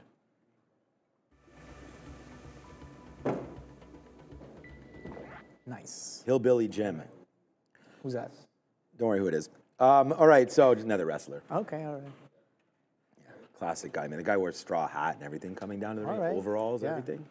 I was wearing. I mean, it's pretty stereotypical, like it's hillbilly Jim, but like wrestling was definitely a bunch of stereotypes back in the day. Oh man. yeah, you can't get away. Right. Well, you probably could get away with them now because it's wrestling, but yeah, some questionable things back in the day. They're all in good fun, of course. Back in the days, you know, when I used to walk uphill both ways to school. Yeah, like 50 kilometers. 50 miles. Yeah, something like that. Both ways. Something like that. I've heard the stories. Yeah. All right. Oh, Bam Bam Bigelow. Look, man, if you got tattoos on your head like that, you ain't fooling around. You want to talk about Big Van Vader? I could just go on and on and on and on and on and on again. It might be taking, it's a bit of a stretch, but I'm going to take a guess that you are a little bit of a wrestling fan here. Thing is, I haven't watched wrestling in forever. Like, I used to watch it. Like, so we went to some AEW events because my brother really likes them. So we went to see some of those guys in the last year or so, but I haven't been to like a WWE event probably in a couple years. I don't watch it anymore, but I do like it. All these guys I'm naming are all old school guys, of course. Okay. Gold Dust. Okay, Amazon might be falling in here. We are only short Amazon at 86, so it's just right here, right now. It did go to 99. We were waiting at 99.03 for some reason. But anyways, I did want to talk about, are you going to talk about Dell, Adara, or no? No. Okay, so I will. So just real quickly, some people asking about what the strength in Dell was. It just came out today around 12 o'clock down here when it was low that Dell is working on some new AI advancements for their PCs. So again, with all the AI rage, of course, Dell going to be the beneficiary of that. And we've already seen sort of Microsoft talk about new AI features as far as putting stuff on keyboards and mouse and all that kind of stuff. So we'll wait to see what's happening right there as Microsoft and Meta both right now heading to the downside and Amazon not. So we're happy with this short and we're happy to throw it over right now to Adara.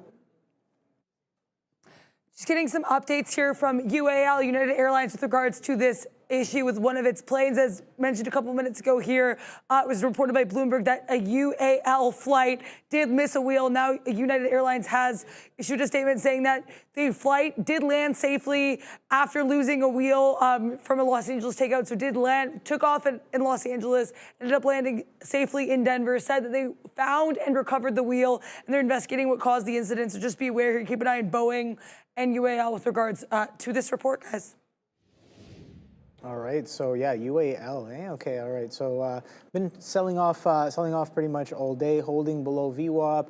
I guess we can see a little bit of a volume spike from that news potentially coming in. So, but it hasn't really had as much of a reaction as of right now here on UAL. But not, yeah, no, I was talking to both Sean and Wayne about this Boeing move on the day today. Look at this methodic selling that was happening in and around, what is this, 11 o'clock all the way into about 1:15 here, and then nice little reversion when that action starts to change some behavior right there. So interesting action nonetheless. We are holding below this VWAP as of right now. So nice little interesting a form of VWAP here, but we broke back below underneath 190 and then traded all the way down to 182. So the question I'm asking is, what is the ATR on this name here? So let me just quickly search up what the Boeing ATR is. The Boeing ATR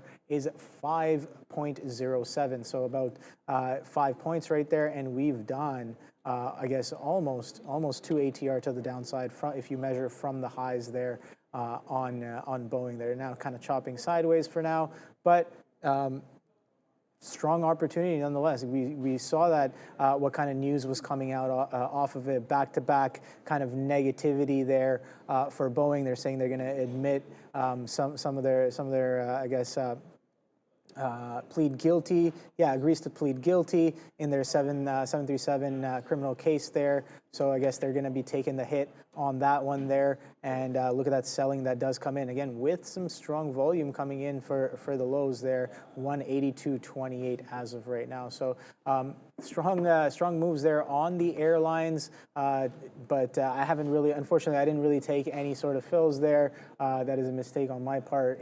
Not necessarily intraday news, but definitely strong news nonetheless to get involved with there, worth getting involved with for opportunities on BA on the day today. So we know it's been having some struggles with regulators and I guess whistleblowers as well over the past few months. And the price action has been interesting to say the least. Again, let's take a look at a higher time frame as well on this ticker. Just to kind of bring that in. Look at this strong flush that we've been having. Look at that volume that comes in as actually, no, that's, never mind. I forget, I was looking at it weekly here. I'm like, oh, wow, look at the volume that comes in. No, that's 2020, buddy, from COVID. So yeah, definitely a lot of volume came in there. But again, off of the news, look at the volume that comes in and flushes off of 260s, 270s right here, all the way down for a low of 160. Now we're kind of chopping sideways here. But intraday action, definitely a lot of opportunity there on the intraday action here. So I'm getting a little chopped up on this Tesla trade, so I'm gonna kind of be a little bit more patient here. If we're gonna chop this VWAP, I don't necessarily want to get involved. I'm looking for a VWAP to kind of fail for a retest of that 520. That is the idea that I have, but I'm giving it a little tighter than it really deserves. Not really giving it up to these highs here that we made up at 253s, and it's well within range for the ticker to kind of come right back in, even through that VWAP up into that 253 mark. Again, VWAP just being a line on the chart, being just an indicator, and not necessarily taking fills in and around off of it, but definitely using it as a bit of a guide. So indicator is good word, I guess. We are indicating profits. Nice. Amazon. What? We are indicating profits. All right, nice.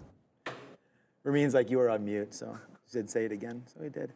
Amazon, nice move to the downside. I mean, the thing about it, I'm more happy with Microsoft. Microsoft just fell right into that level. We just got 17s. down there. So again, a couple trades that we've been putting on for you this afternoon. This Microsoft short at near in and around 466. Obviously, we're just short at 469er. We've been covering some Meta. We did put on Amazon for you here as well. Again, you talked about Tesla being a little choppy. I would agree with that one. I'm going to stay away from that right now. And you guys, you're always like, hey, what about Palantir? And I was like, yeah, you're probably going to see 28 bucks. You may even see it today. So we did get going up since we've talked about that at 230. We did. Wow, it's 315 already, huh? Okay, right up there, we almost got to 28 again. So I feel like that's a nice little rejection bounce off of VWAP. Even though we didn't get there, still a nice move down, then the bounce off there at 245. So nice move for Palantir. Looks like it wants high of day into the close. I believe it does get it. We talked about that. Meta, good out for me there, but now we're falling back in. Kind of the same level. I coulda, woulda, shoulda. Instead of shorting Meta, which we should have, we went over there, and this is where, although we love obviously being on the show and showing you everything, it's hard to trade everything. And I should have stuck with Meta on the short. Instead, we went over there to Amazon and Microsoft. Happy with Microsoft. Amazon's not really doing too much, but right now, that was a good short in, and I feel like we missed an opportunity right there. Let's just check out another name. This is gonna be my P&L number 2 today. Number 1 is Tesla. Number 2 is Intel. Number 3 is NVIDIA. And then we'll work on this Meta, Microsoft, Amazon. But for right now, Intel, we really like that name. It just got back into highs again, up 6. Huge. But look where it broke off of 34. We even wrote it down today on our sticky note. We said 32.50. If it breaks, you probably get to 34, then you could fade. So we wrote that down. If you're going to find the sticky note, and I want to thank everybody in the chat. There's a couple, I think it was Alex Diaz and some of the traders earlier were saying that they were really appreciative of it today because we did have some decent ideas on the sticky note here today. So it's Coinbase, Palantir, Apple, Intel, and Tesla, all with some levels. Then a little bit of an explanation here if you are looking for that. Happy Monday motivation. We were sure missing a T there to all. But anyways, happy Monday motivation to all as we're motivated to trade. So came back in there, put on some good trades there today. And now we're able to watch and sort of reap the benefits of them. But it doesn't necessarily mean that this market's fading any faster. We're just bouncing off VWAP. Here we go.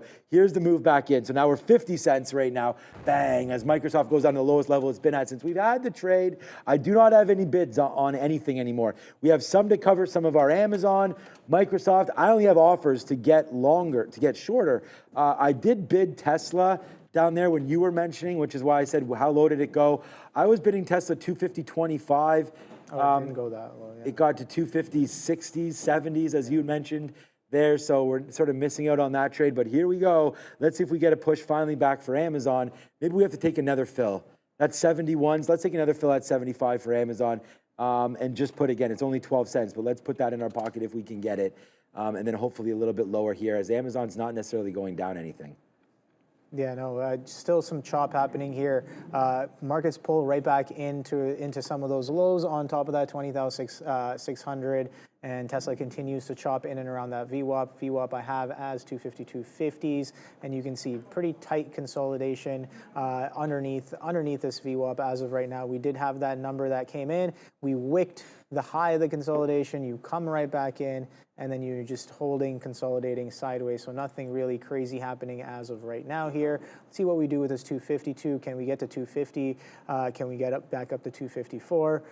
These are the questions that I'm asking. What do I want to see for me to take the next kind of execution here as well? I guess I want to, if I'm looking for this short to work out, I'm looking for the market to kind of continue its trend to the downside here that we've been having since about 2 o'clock.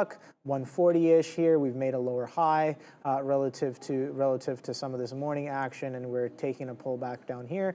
But again, the bid is quite strong in and around that 20,600. So I guess that's what I'm looking for here. But Tesla as well, we are kind of just chopping sideways. Are we making higher lows or higher highs? We're relatively sideways. We've made some lower lows. We've made some higher highs. So it's very choppy in that kind of sense here as of right now. So going to stay a little bit patient for this one here as it attempts to push that VWAP once again. So yeah, let us know what you guys are are trading on the day today.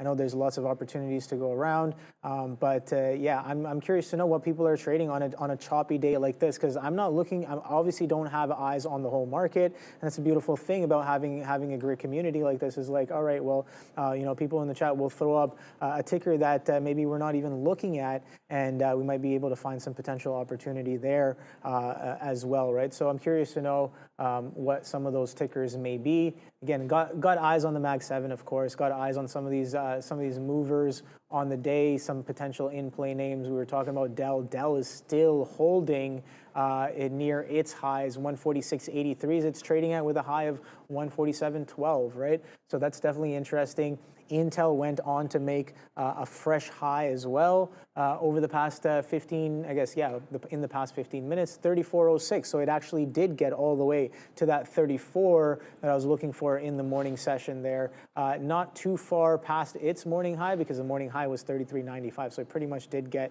to that 34 off that morning drive there, and did a bit of a, I guess if you want to call it like a gap fill, but filling that spot into that earnings flush quadunk that we had down into the low 30s, all the way from 34s on Intel. We've recovered a bit of that on strong relative volume on the day, and maybe a potential little bit of a catalyst as well. I see that you're still in your Meta short. Okay. Yeah, nice. Meta's being okay. Working It's 250, well. but we've already sort of covered most of that trade. So that Boeing story is pretty wild. I don't even think it's that big of a deal, really. But again, you know, when you're talking about safety and some of the issues that this plane has had, again, wheel falling off, like, I don't know. But anyways, land safely, they'll figure that all out. Nice bounce from that 182 level. You could see, if you were just there, man, I mean, this was past support. Definitely I'm thinking anyways, that would have been worth the risk. There to take that one off of that level, give yourself like $1 worth of a stop. But right now, I was just gonna say, it just came up on the chat on my scanner because it did just come up to the 50 period again. Normally this would be a decent spot to short. We're already up here, but with news, I think it's better to stay away, and we'll wait to find out more about this Boeing story as it goes. So anyways, all the way back up to 185. Good job there for Boeing. If you do wanna go short, go against 187. Right now, if that's going to be a trade. Seeing Uber moving a little, okay. Uber down to 71. I actually don't mind this setup either here for Uber, so we could have a quick look at this one. Here's Uber, so pulling in and then basing, right? So not even red today, Uber, but it might as well be, right? It's close enough to that level, but Uber right now not red and trying to figure itself out. So let's wait to see here, down into 70.90. That could be a decent trade if Uber does fall back in. Are we up on Uber today? Basically flat, we just mentioned that. I wish we were up a little bit because this is forming out pretty good. Look at this, right? Nice little pullback to the 50 period here on the 20-minute chart, so something to look at. Let's look at something that might be just moving a little bit more. We talked about Lucid coming through a bit as well today. Again, barcoding. I say let's look at something that's moving, but clearly it's not. Lucid right now. Is Rivian doing anything again as well? I do have that scanner. I do want to talk to Michael about this. Michael Noss will be joining me tonight on the recap show. But here's that strength right now. So if you could see, I have it sorted by date. There are many different trades on here by different dates. You can go down all the way back down to June 28th. Ericsson right now, ESI SOX L, score of 92. And again, these are just aggregated. And he's going to talk more about this on the show because I was asking him about it tonight. Where does he get these from? What sort of indicators are they looking at? But the relative strength is the end of the day. So SOX L right now, let's have a quick look at that and see if we can find maybe a trade in SOX L and see if it is relatively strong. This is a TI strength. So trade idea strength indicator, relative strength.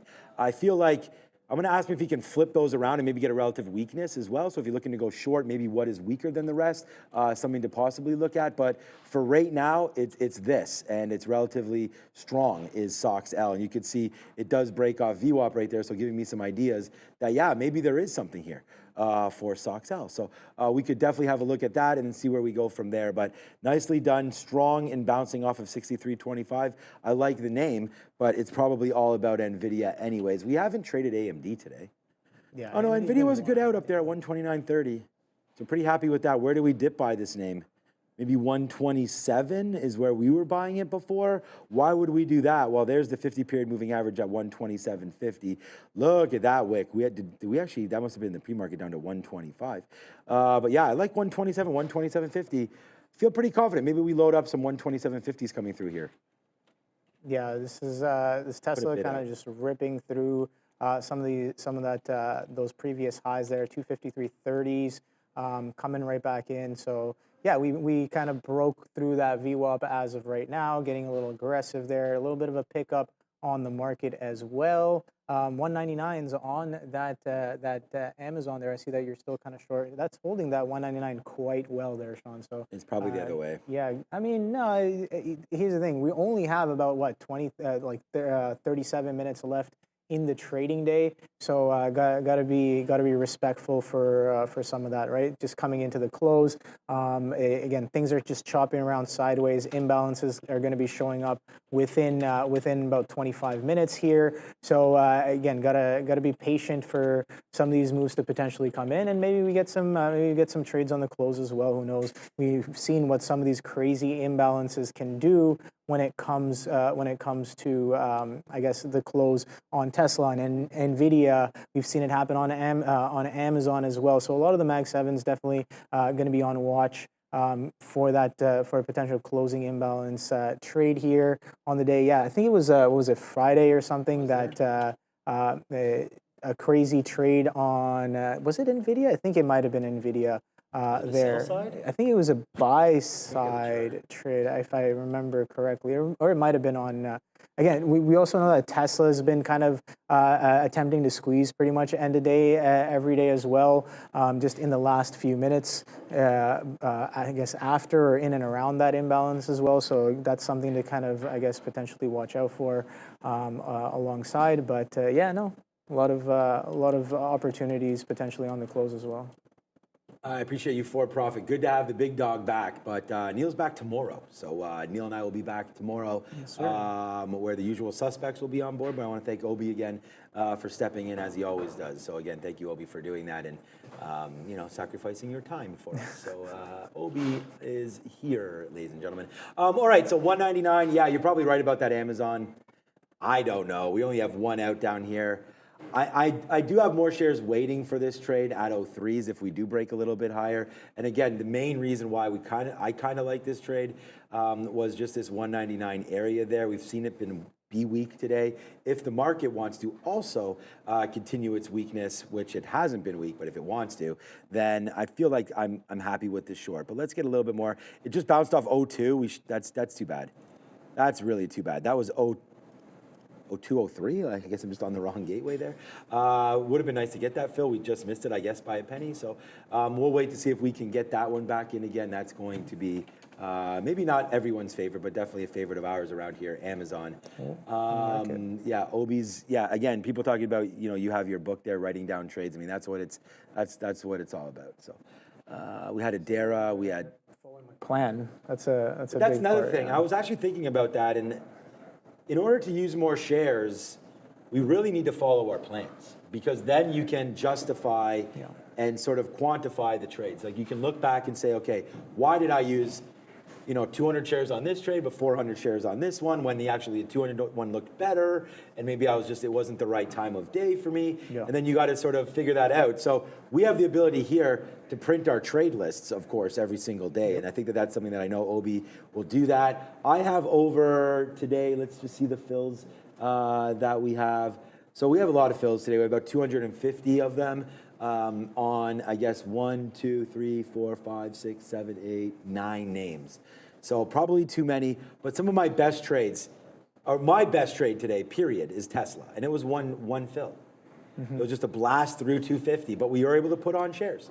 Because again, it broke through a key level. And I actually said to Obi, I was like, okay, so what were some of the issues? Maybe what were some of the worst stocks last week and whatnot? Was Friday good? Was it bad? What were some names?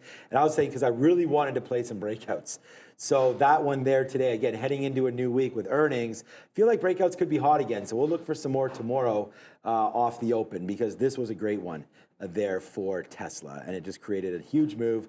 It didn't really stop. It kept on going. We were lucky enough to get the top in and around 254 there. So $4 on a piece. It dropped back down, and we did not reload that. Okay, here we go. Finally, let's go. A little bit of money in the bank happening right now. Again, there's another WWE reference. It's where they tie a suitcase on top of the ring. So they tie it 20 feet up or something like that. And the only There's, way like, you can money get in it is there? by these huge ladders. Okay. So it just makes it harder. So whoever gets the money in the bank, in that briefcase is a contract to fight the world champion. Oh, wow. So it's kind okay. of like All a right. battle to get that. Yeah, that's And there's pretty cool. different, that's just the rough understanding of it, but there's different, little things about it. But Yeah, anyways, that's what it is. So It right now, does sound pretty exciting. yeah, it's Wow. whatever. Yeah. Amazon right now coming in. It's amazing that WWE is still kicking. Like Vince is gone, but there it is. Nice move back into the 200 period for this. We'll take some out. Microsoft not doing too much, but again, still in the pocket there. We're going to be at the highest spot all day for us. So let's just keep it going. One name that I wanted to look at, and I'm going to throw it back to you though, is Disney. I really think this one breaking 100 is another big psychological level. We'll see if we can get back to 100. But ever since Nelson Peltz said, forget about it, this stock has been really hit to the downside. Oh, you know what I'm watching, Ramin? The Bear. The bear. Any comment on that? Okay. Like Oh, by the way, cocaine a bear? lot of bangs there. No, so it's not Cocaine Bear. It Okay. is a Have not seen that movie. yeah, cocaine. You should see it. This is a show. I should or I shouldn't? Cocaine Bear? Yeah. Should. Okay, Yeah. okay. Positive should. All right. And then it's not that good, but just it's a bear on Yeah, cocaine. okay, Come on. yeah. And then the other thing here is that The Bear is a show on Disney. I think it's Paramount, maybe. I don't know. Okay. Exactly. The Star, yeah, FX, yeah.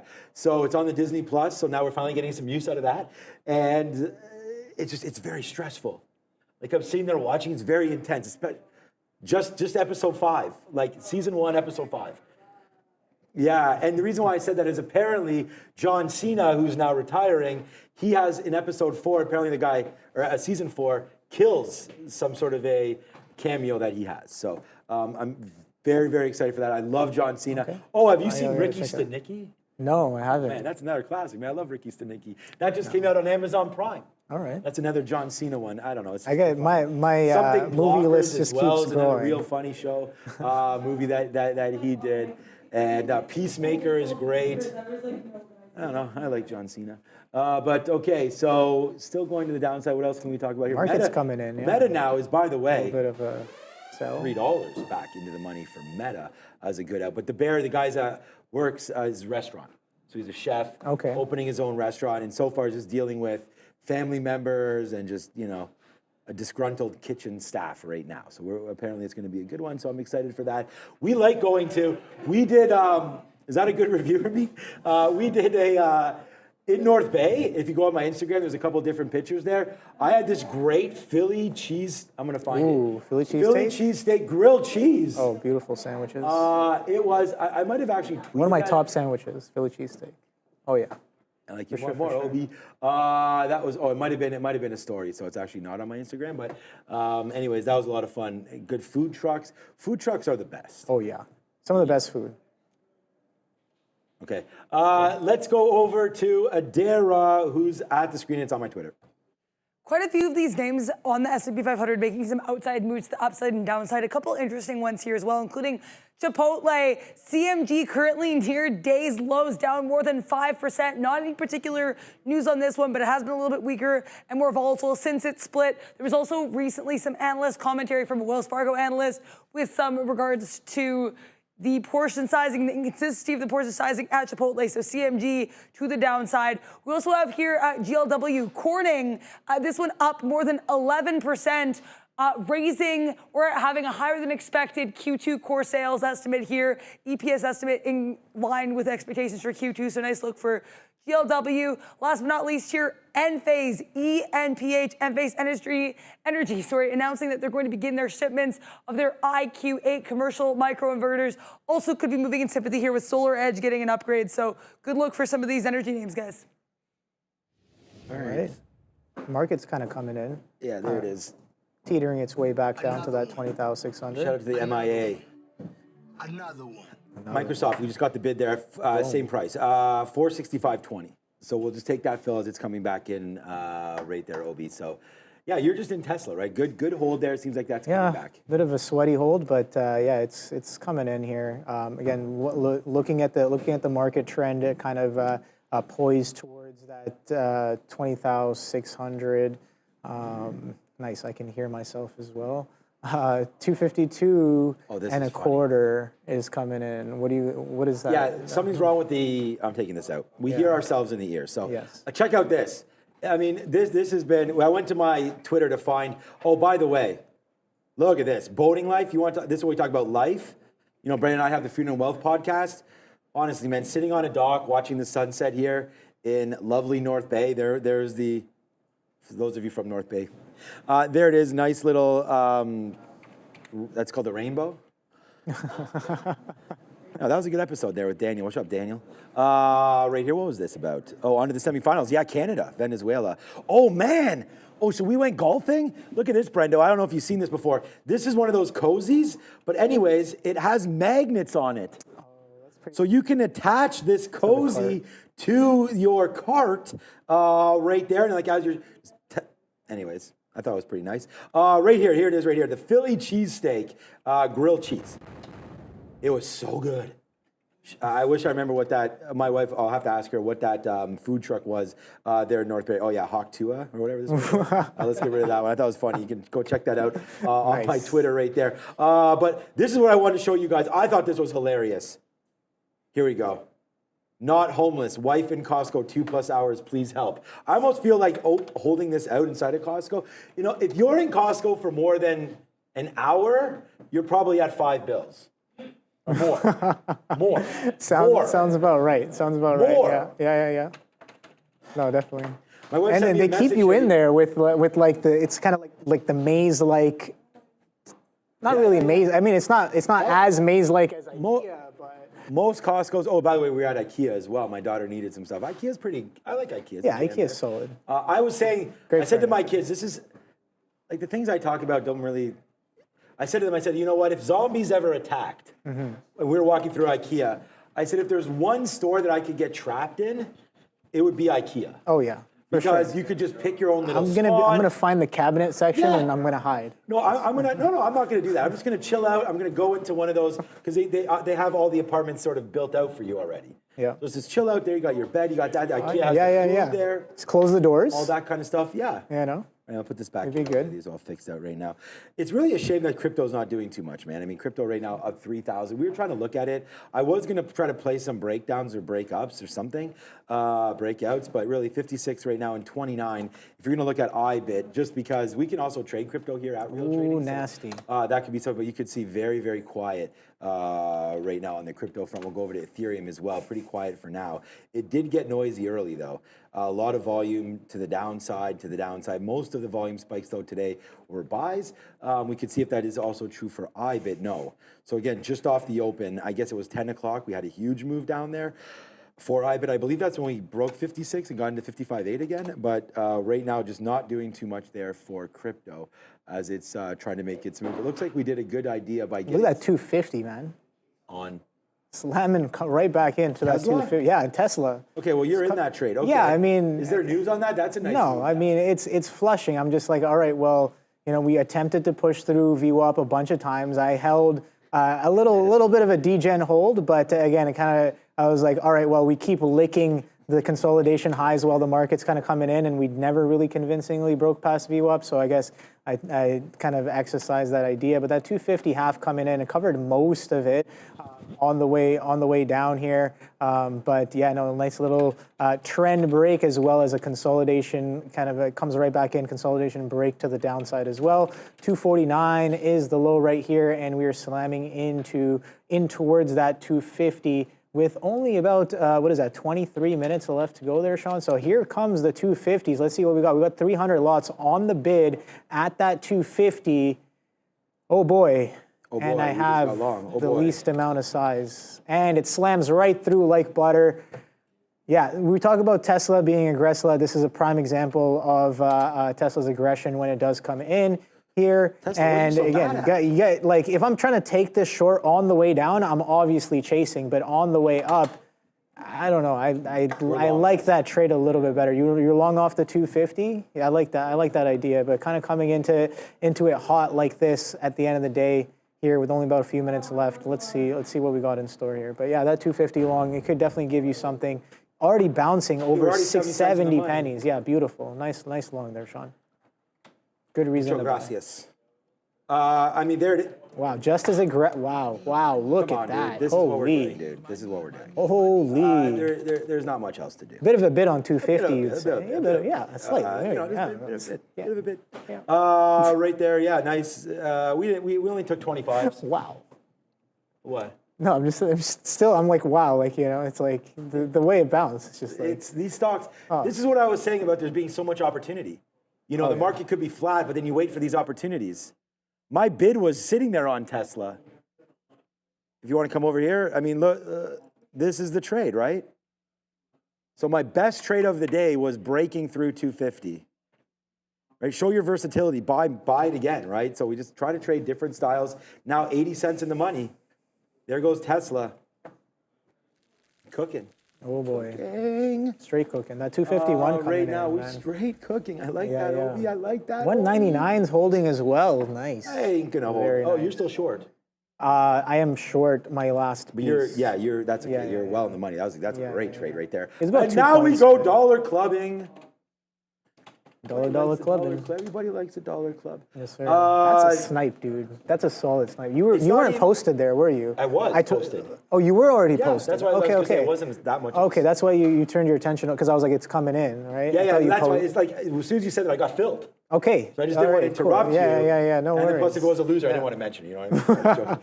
But there it is. Got you, Fabian. Got you, Fabian. Yep. But for right now, it's a nice move back in, and there it is, man. Spin it one more time. Damn, Daniel, we got another one. Oh, you know another good show that we just started watching for the first time? What's because my son is into anime. Okay. He loves that. One Punch Man, but that's Oh, not that. that's a good one. That's a good one. I like that one. One Piece. Really? It's on Netflix. You started watching One Piece. It's on Netflix. No, but it's a new one. It's not. Oh, the live they action? made a live action. Oh, you were starting watching the live Yeah, action. we watched Okay, the first- cool, it's an cool. hour long. They It's did pretty some fun. justice. They did some justice. Yeah, that's my kid's like, no, you got to watch. My son was like, you got to watch the actual anime, but it's like 58 seasons or something. There are over 1,100 I episodes. love you and everything. I don't know. I'm watching one. no. Like, you know. I mean, I grew up watching it, so I've been kind of watching it on the way there. So is One Punch Man better than One Piece? Absolutely not, but One Punch Man is absolutely good. Yeah, I like it. It's good. It's nice. like It's a One nice kind of satire. Kind of what is it? He's like I mean, he's why'd like you eat the devil overpowered. fruit, man? Why'd you eat the devil Yeah, I mean, fruit? he was a kid. He was a kid. Come on. You know. Kids, Anyways, they don't know any better. I like it. Try Yeah. Black Clover. Is that Black Clover? Yeah, another one? it's Someone in good. the It's not chat. too bad. Yeah, anyways, my son is all about that stuff. So, shout out to everybody out there. Again, thanks guys for watching. That Tesla was a beauty. We're actually almost out of it now, so we only have now 20%. Yeah, So that just took it out. It went upside. Beautiful I mean, rebid. that was a good out right there at 251.15. So we will take that out. Amazon's not really super exciting, but we did get I didn't even mention this because we were just buying the Amazon dip, but right there we were able to get out of some Amazon down there to the short side. Oh my God. We still are waiting for this to possibly break up now. Meta's $4 in the money, and it's just all the way to the downside now. So 527.50. It's 3:41 already. Obi, I'm having a great time. Yeah, likewise. Here with you, and we've talked about a lot of things. And the afternoon has really gone by quite fast. So I'm now going to cancel my stops and start to get out now of all of these trades. I was just going to say, let me get out of this if it breaks back above. But there it is. It's a nice break right now. I'm going to get out of 527.80s. Again, let's just get out of all of this as we just stopped in and around there. 527.75 or so. So we'll get out. It gets a little more aggressive. Let's get something out on Meta and just stop that trade for $4. Well, that's $3.30 now. We'll stop it out for about $3 if it does come back up there to the upside. What else is rushing? Oh, Microsoft. Here. Oh my God. We didn't even notice this. This Microsoft trade that we put on went $1 in the money as well. Now 80 cents in the money on Microsoft, as this was something else that we were loading up. It just cranked. Let's put a bid down here then too, 464.50. Let's go. Maybe we get that bid as well. Microsoft to the downside. I heard Sharif talk about buying a lottery ticket. I feel like we might need to do something like that as well. Things working Feeling a little out well for lucky? us. Feeling a little lucky. What did he mean then? Oh, he meant like He put $100 into Polestar. Okay, cool. He's talking about gambling on stocks. That's what he's talking about. Even let's just say Polestar goes up 5 times from now. Yeah. $5. That's not bad. Nice. You just want to catch me, Fabian. I see what you're doing there. Okay, but anyways, yeah, good call on that one. Let's look at PSNY. PSNY, I like those kind of plays. Look, I've been seeing so many. I only put down I only put down $300 on Fisker, and that blew up. Fisker, I don't even, FSRN? I could look that up. Yeah, they trade on the pinks now. Do they? Or they might even be gone. Yeah, they're like less than 2-3 pennies, I think. Yeah, last time I checked, it was 2 pennies. Okay, they might have gone a reverse. Was that reverse splitted? Or? This is Polestar. No, that's okay. Never mind. Yeah, so Polestar. I just want to look at this one because I actually, Volvo could buy these guys out. There are some possibilities there for Polestar. I mean, I look on the road. I would say it goes, at least here in Canada, it goes Polestar. It goes Polestar and Tesla. So Tesla then Polestar, to me, are the 2 most electrified vehicles I see out there. Oh, man. I've been seeing so many. I've actually seen a couple Rivians, maybe a couple of VinFasts in my area as well. At the Ion Q5, yeah, I like that one. That one's okay, yeah. So I saw F-150 Lightning. Okay, getting charged up. Those are nice. Those are nice. Here's my wife taking selfies in front of this Rivian that was there. And I'm just like, come on. And she always does that stuff. But I thought the F-150 looked much nicer than the Rivian. Yeah. So that was my opinion. But okay. So we'll go F-150 in general is a solid. When it comes to purchases, my opinion doesn't matter that much. All right. So Amazon looks like it wants to go higher here, Obi. So into the close. Yeah, 99 coming right back in. But look at the market, man. Like the market is ripping to the upside. Tesla caught a little bit of a bid there off that strong quadunk. And sure, we can revert back to VWAP. We can kind of do our thing here. But again, that selling was quite aggressive. We got 5 minutes until the closing imbalances here, and we dropped down to 250 and we bounced off of 250. So that's something I do want to know. We've technically made a higher low relative to that 249 with some aggressive action. But again, going into the close and the market kind of bidding up as well aggressively off of that 20,620. Once again, kind of within reasonable range here. You can see if you kind of measure out some of these candles. This is a 10-minute chart. I am just realizing this.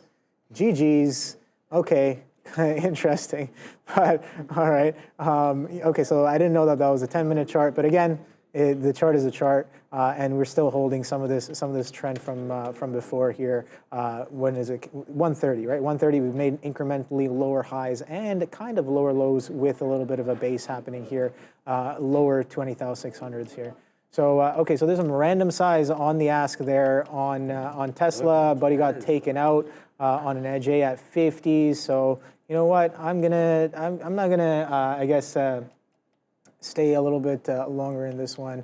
I think that if you know what? Okay, cool. Thank you.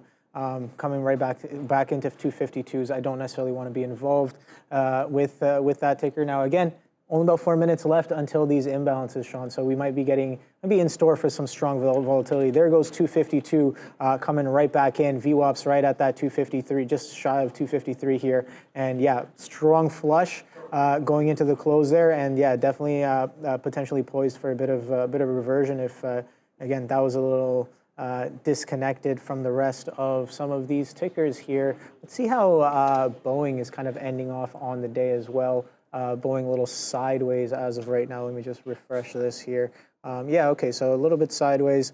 185s, 187s, kind of a chop sideways there after the rebid. So we're still pretty much trading within the range we've been trading in over the past few days. Sure, you had a little bit of a shake and bake. I'm sure if you go on a higher time frame here, it definitely looks like a bit of a shake and bake. Look at that, to the upside, to the downside. Let's go to. And yeah, look at that, even more clear on the 3-hour there. So wicks the highs, wicks the low of prior week consolidations. Not really wicks it all the way, but kind of comes down there quite aggressively, bids right back up, catches a bid. Interestingly, where we caught a bid kind of last week there. Was that Monday? Yeah, so Monday we come in, catch a bid on top of 182, pull all the way back down, 182 and some change, catch another bid, pushing to the highs, and guess where we catch a bid once again today? Right on top of 182, 182.28 being the low day here on Boeing.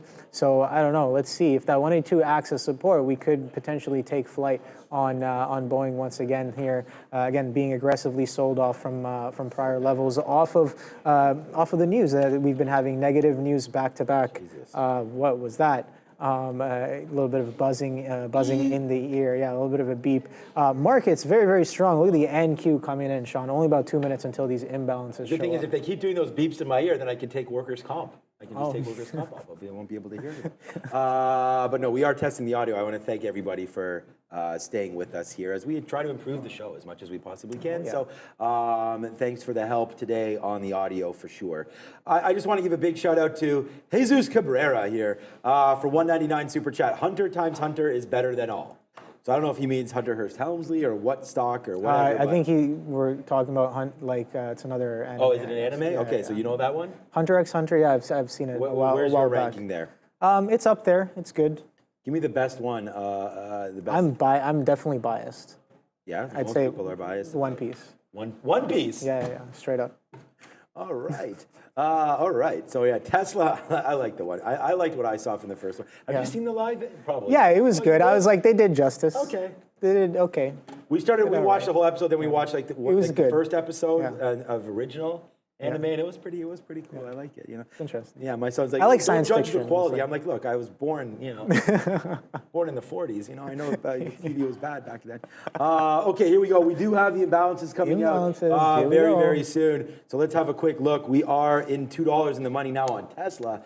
So let's see. That will all pretty much change. There's our Tesla trade, by the way. Look at that. Boom, right there. Pick the levels. Pick the levels. NVIDIA, pick the levels. NVIDIA with a nice bid there. As Tesla continues to scream higher as well. There goes NVIDIA with 2.4 million. Apple with a bid. Tesla with a bid. Hello! Oh boy! Look at the $3 face Look at that Tesla. to end of the day right there Holy. on the show. It's a $3 banger for Tesla at the end of the day. Yeah, man.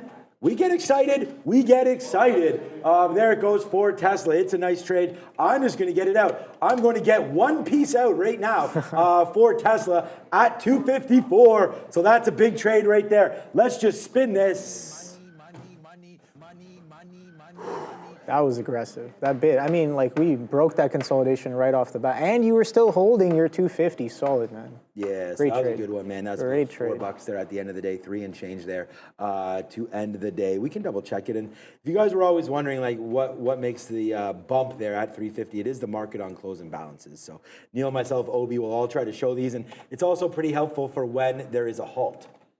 You can see, when GameStop was bumping around there, when the roaring one was roaring. I cannot wait for him to have another. He hasn't had any more live streams, has he? No, I don't think he has one. He's been making a few posts, but yeah, I want to see another live stream, man. Yeah. But anyways, nice little imbalance coming through. I don't know what exactly the imbalance totals were. There it is. Garrett has it I to have us. it over here. Whoa, the SPY was $3.5 billion to buy, and the NASDAQ was 1.5. So, Tesla trade. We got out at 253.80 or so. So that's pretty good. Microsoft has battled back. I feel like we could just sort of end the trading right now. We will be at our highest spot all day. We'll bid out of some softy here if we can get it in the 30s, and then just end that trade and then be done with it, man. All of our stuff. Oh, our Amazon got blasted there. So we did get stopped out on that last little piece of Amazon, which is fine for us. We still like that stock. NVIDIA is going to be a big one for us. And then Apple. It's just funny that Apple's our red stock of the day, and we were long down at 224. It's going to close the day at 227.50. So again, understanding the sort of ebbs and flows of this market is going to be very, very important. So watch out for that one. I disagree with whoever just said Meta will be the first big name to fail. Why is that? Oh, okay. Why is Meta? Meta has over 4 billion. What's the daily active users on Meta? It's 4 billion or something like that. It's crazy. Yeah. And as long as the advertising and business world is still existing, man, Instagram for advertising and just what that means. And I still feel like they can monetize WhatsApp. I feel like they did fail, obviously, with Threads. I don't know. There was Threads just really past its 1 year anniversary. I don't think. It's been a year already. Yeah, I don't think it's getting much traction. So I would say if there's anything that's going to fail, I could see like a stronger pullback in Apple than any of the other names, just because, again, I think iPhone sales are going to be through the roof. But I just think that that's the one sort of tipping point, right? Is if their sales go down, if China takes a more aggressive stance on banning the iPhone, things like that I think could happen, especially if there is some problems with Taiwan coming through. I could see Apple really getting hit on that. But then again, NVIDIA and AMD and all that would get punished as well if the US starts putting some more sanctions on chips. So we'll see where NVIDIA goes. But I don't know, if you could pick any of the are you out? Okay, I don't want to. No. If you're working on something, that's fine. No, it's fine. What would you think Meta would be maybe one of the first ones, or Amazon, Google, Meta, Microsoft, To NVIDIA? break down? Yeah. To drop out of the Mag 7? Someone just mentioned out of the big names. I mean, Tesla could, but again, a lot of people have kicked Tesla out of that. Yeah. So maybe I soft. don't know. No, I don't think softy, man. That's a hard one because it's like that's a hard one. Maybe I'm just skewed by the perspective of the environment and the time that we live in. But no, if AI is going to take over and AI is going to be like the next frontier, wow, look at the market go, man. That's absolutely crazy. But I guess if we're on the precipice of this AI move here, I don't know what the next one to fall will be. It's whoever kind of makes I guess irrational judgments there. Again, Meta might be it, but they also do a lot of like cloud and storage and stuff like that, which is definitely Oculus now. Yeah, but it's those glasses. Yeah, they'd have to really kind of. The whole world would have to adapt that quite aggressively, right? So that's exactly. Yeah, maybe Meta, but again, Meta, I wouldn't put it as one of the first ones. Again, so it's like, what is there? There's Apple, Microsoft, let's not forget where Amazon. Yeah, exactly. Like, it was already down to $100. Now it's chased back to $5 billion. Yeah, that's fair. I could definitely see something happening there with Meta. But look at Meta right now, though. That ripping up to pairing 5. event happened? Yeah. Everything is just, look at the market. Yeah. If you're long, you are too having a chicken dinner winner, because there it goes, man. The market taking out day's high, ending on a positive note as we just continue to blast higher. So there it is, man. The NASDAQ, we kind of stayed bearish in the afternoon. We're able to top it out. I mean, we did good. So we did I just punched out of Microsoft at the end there as that last piece goes to the high side. So we'll wind up winning on it, but we could have done better, obviously, on Microsoft. But there it goes. Nice move to the upside. Our Tesla trade was really the banger there to put us near the high of the day for ourselves. So Unity just crashed, which is fine. We don't need it anymore, but just letting you know. Palantir, let's have a quick look at that. Someone said, is Palantir going to hit $28 today? Again, I said yes, and guess what?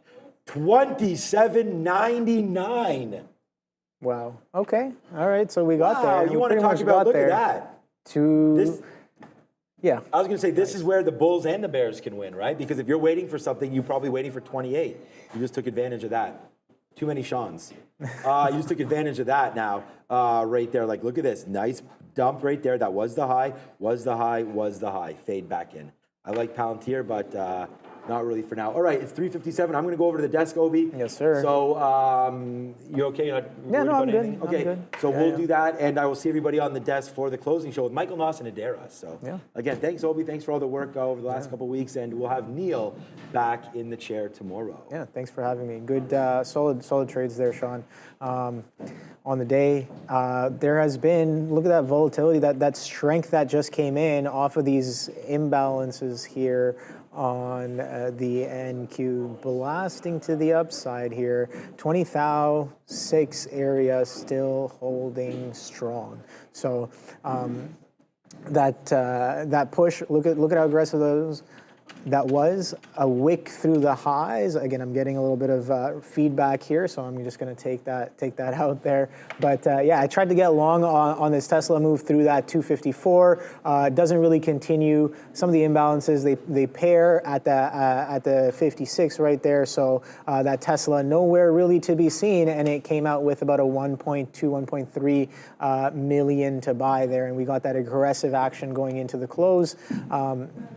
off of that imbalance here. So, but NVIDIA still on the board. Let's see what NVIDIA is up to here. Let's go down to a shorter time frame. Let's see if it was catching any sort of a bid here on that imbalance. So imbalance comes out at 50. So look at that volume spike. Definitely a little bit of a move there off of, yeah, is that 50? I'm going to take a guess that that's 50. That's exactly 50. So we did take a nice little pop up, but comes right back in sideways. Look at that slam coming right back in. So yeah, still on a buy imbalance. Very, very aggressive selling to the downside here on NVIDIA. So not really following that, I guess, in step with that imbalance.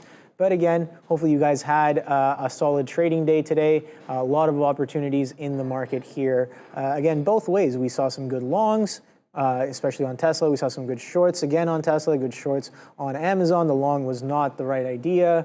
Definitely my fault for not respecting the information that I'm seeing here. 200, the offer being held at that 200, confluencing with that VWAP, and also a little bit of exhaustive move all the way up into 201, slamming right back down. That should be getting me short, along with that held offer at that 200. Same kind of selling that we've been seeing happening over the past week or so. I was going to say a couple of weeks, but no, more of it's been last week than anything. And yeah, Tesla with a bit of continuation.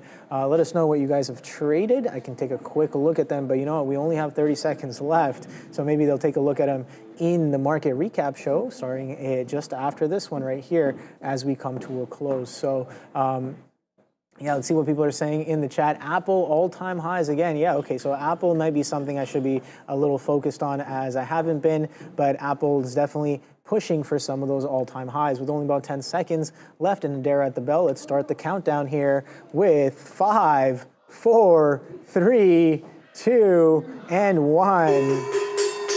Here we go. Okay, so all right, cool. Not too bad of a close happening here. Hopefully you guys had again, a great day, great trading day. Again, don't remember that a green day or a red day is more defined by whether you kind of followed your process and your rules. I definitely had a red day in both ways. It didn't follow my rules or my processes, and the P&L definitely is showing on that. But hopefully you guys had a little bit of a better day than I did. But you know what? We come back tomorrow. We come back better. We come back stronger. What is the next trade? I'm going to be doing some reviewing here. I got my daily reviews. Got to catch up on some weekly reviews as well today. So I'm going to be working on that tonight. But without any further ado, I think they are going to be ready for us soon enough. So stick around for the market recap show with none other than Sean and Adara themselves there at the big desk. We're going to be talking. I think we got Michael Noss as well, guest trader on the show. So stick around for that. Don't go too far. I'm going to pass it right off to them. So take care. Take it easy, guys. I'll see you guys around. Thank you so much. I'm good, how are you? I'm not doing too bad. I'm not doing too bad. Thank you. We just had a good close for the market. What a nice rebound there today. We were sitting there doing nothing pretty much all day, up and down, and then we get that nice little close into some of the highs. So it's really, really nice to see what's happening right now on the NASDAQ. And you can see here today, if you come over to the screen, I mean, what a good day. Up 0.28, closing at highs right there. Again, I want to ask Michael Noss about this. He had a tweet coming out about the NASDAQ hitting new highs, therefore should continue higher. We'll find out the logic with that. But again, some good names coming through today. We had, I don't know, rally time. I mean, look at all these. XBI to the upside. Even marijuana was up 1.68%. UNG, these are all daily charts coming through. Oil, gas, SMH, 1.66. We had NVIDIA up 2+%. Where did NVIDIA even wind up today? Let me just go back over to another chart here. The monthly chart, look at this for NVIDIA, 128, continuing to climb higher. Let me just call up a 3-minute quickly, a 3-minute chart here for NVIDIA, just stopping at 128. So not closing at the high, but still a nice day for NVIDIA, up 2% coming through for that. We don't have too much happening as far as earnings. We talked about that starting on Friday. That'll all be pre-market. So we're just going to go over what basically happened in the market today, zoom over some names, maybe take some questions from the chat as well. And we do have Michael coming in around 4:15. I know you mentioned You were mainly trading Tesla today. Pretty much exclusively Tesla. Right. And Tesla, like I think every other name I traded, I took maybe one trade on each. They were all red. Tesla was my child. I think, and the thing is too, is the trades that didn't go well in Tesla, I am happy. I know why they didn't go well. It's I wasn't trusting myself. The initial trades were doing really well because I was really just trusting everything I saw. Then I got two in my head over like, oh, why am I going this direction? It's like, if I see stuff I like on the book, I do owe it to myself to try that. All the trades that went badly, I had a bad feeling about to begin with. So definitely excited to trust myself more heading forward into tomorrow. But yeah, pretty much all Tesla all day. So Boeing, yeah, good. I like sticking with one name. Yeah, and it really helps, yeah. especially if you have a good feel for the levels, just like trying to hit that repeatedly. And you get a sense of how it moves too. Oil down 1% today. We talked about oil being up, but it was natural gas, UNG being up, and oil being down that 1% today. We actually had some good news from Boeing to start the day where we thought there was going to be a settlement there with some of their 737s and the MAX and all that kind of stuff. Started off with a really nice day here for Boeing, and then all of a sudden, they lost a wheel on one of their planes. Wheel found. No They damage. did find the wheel. They found the wheel. They're investigating what happened. Yep. So here's the chart. If we can come have a look. What a change midday there on Boeing. Who's over there? Fabes? Or no, Ramin. Look at this move to the downside there. So 192 upside all the way down to 182 and change there for Boeing as it does make that move down. So that was something. Para today as well. Paramount, special committee agrees a Skydance Media merger. We already know about that story. You can see over here on the daily chart. Paramount, again, merger. We'll see. It doesn't seem to be affecting the price that much. It's been a tricky name unless you sort of know the inside there coming through. We did have a nice day for Intel, of course. The technology sector outperformed its peers once again today, thanks to a rebound in chip stocks with Intel going back up to the upside and again breaking through this $32 level and then touching 34. This was a big trade for us. We actually had this name early on Intel. Hold on a second, INTC. We really like this one. We were able to buy it early on the relative weakness early on Intel. Nice move down. We were like, we got to buy that dip. We were able to get that at 32.90 and all the way up to 34 was a good out. It's a couple of reloads there. Before Adara ending at the high of the day was Intel. So be careful about shorting this name as it appears to have broken a little bit higher right there today. I feel like if you want to get some value, maybe Berkshire could be something that you want to look at, especially with some of the banks and insurance companies starting to report soon, again, with Apple exposure as well. BRKB not doing too much there. We had Michael on today. He talked about gold, and we talked about liquid gold, we talked about digital gold, and it is the hard gold right now, GLD, that makes a move back down into 1.26%. So we'll talk to Michael about this. He likes the long. I mean, it looks like it wants to break. I feel like it wanted to break through 220. Little bit of a head fake today to the upside of there before pulling back in right now. Watch out for GLD. We could talk about its crazy cousin with silver, also staying high, but down that 1.26%. After that, though, K-Web, some of the regional banks to the downside there. USO, again, you know, with some demand heading to the downside a little bit right now. Oil had such a good run over the last couple of weeks. We are in some more heat waves now coming through the northeastern seaboard, especially here in Toronto. I know NYSE is having some heat waves as well. So I could see oil getting back up to the upside, but the price at the pump still staying relatively cheap. I thought it was like $3.60 a gallon or something was the average across the United States. Again, going to be regional dependent on that price. But here, definitely here in Ontario, gas prices seem to be inching back up. So with oil still hovering around, my baby is always going to be XLE, and it's fallen off a little bit. We were able to get some out here as XLE has double, triple topped in and around $94. It did break up to 98. Nice little pullback for XLE. As I say, stay diversified in some of those names for sure. So yeah, that's about it. For Tesla today, what an up and down day. I know you and I just sort of talked about that a little bit.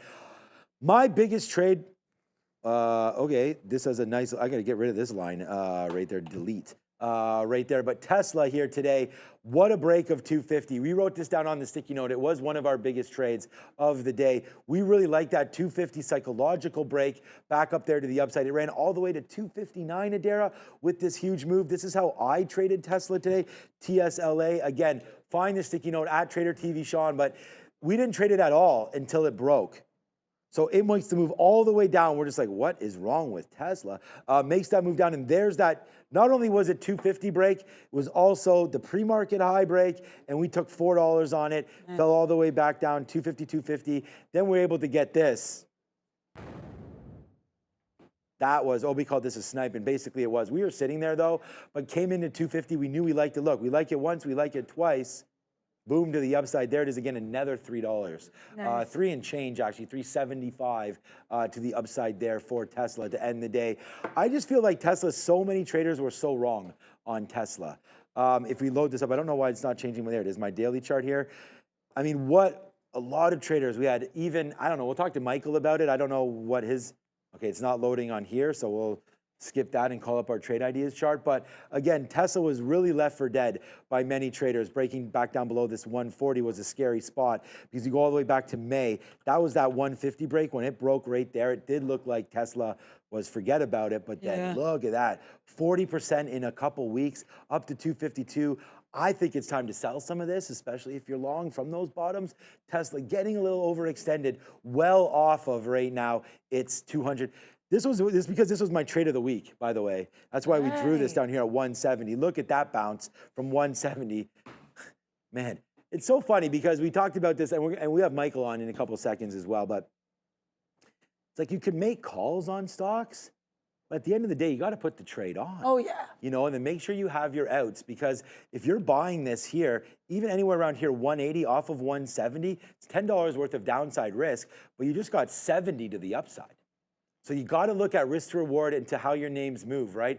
You're not going to get a 7-to-1 on gold or anything like that, you know? You're just looking to maybe hedge a trade, play a breakout, have that fun. But Tesla right now, that fun continues to the upside. We did get some nice moves again from Lucid today, up 8%. Again, a nice base on Lucid down to 250, breaking a little bit higher to the upside on that one as well. So anything you want to add in here before we get into Michael? No. Yeah, I think it's just like about noticing patterns of things. Like with Tesla, with that move up, I mentioned this is how I played it as a long on the midday. What we were doing with that way up to almost 260 was we'd make a new high of day, then we'd retest that as we fell, and then we'd pop off that previous high of day. So really just, I think noticing patterns is really important. I think, at least, again, this is just my take, right? Not advice, just my takeaway. It's like if you notice patterns, try to play those patterns.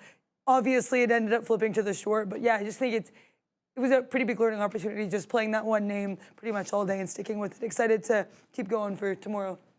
I'm pretty excited seeing Rivian actually start to bounce back up to the upside again as well. So we'd had Lucid with a nice cover there today. And now someone in the chat, I would say what's up to Bonkzilla right now. Bonkzilla, you can cross, Bonkzilla right now says it's all about timing. And I think that's right. You could pick up any name at any time.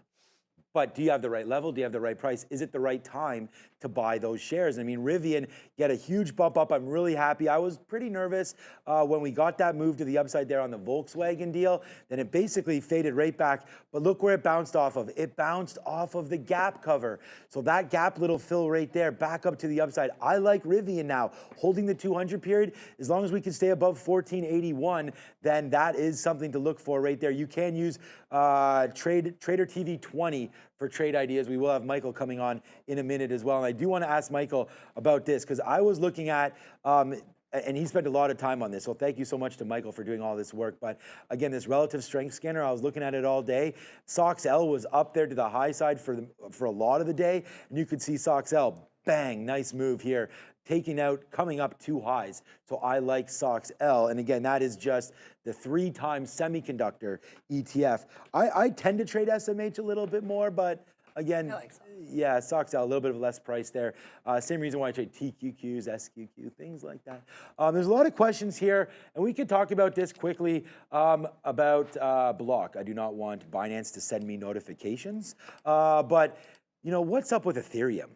So again, this is going to be a daily chart. I want to ask Michael about this. What? I'm just looking at the chart. What? You tell me what you see, Adara, on this. Can I say? Well, I think we have some support around that 3,000 area, but I'm also seeing lower highs if you look on the daily, right? So we come to, if you go Lower back to highs? Yeah, like if you, like starting there, but also Starting if to you go go back hot. to that previous high, even like way before right that here. one. Yeah. So you have lower highs on 2 levels then with a clear area of Yep, so support. coming in, so I coming think in, that, coming right? down. So I think that's kind of an interesting level. It looks like it could kind of, I mean, maybe rebalance, but I think this general trend of lower highs here that we've now seen like both on a micro and a larger scale, that's just why I gasped. Sorry about that. No, that's good. I mean, we want to get your opinion on it. And the reason why we asked that is that last night I was looking at this and I was talking about it on the show earlier. I was sitting down there right before bed and it was about midnight or so. And I was like, man, crypto's hitting to the downside here. Yeah. You know, maybe I buy some Ethereum, but I did not pull the trigger. And then we wake up today, it was a little bit higher. It's about 29 when I was looking at it.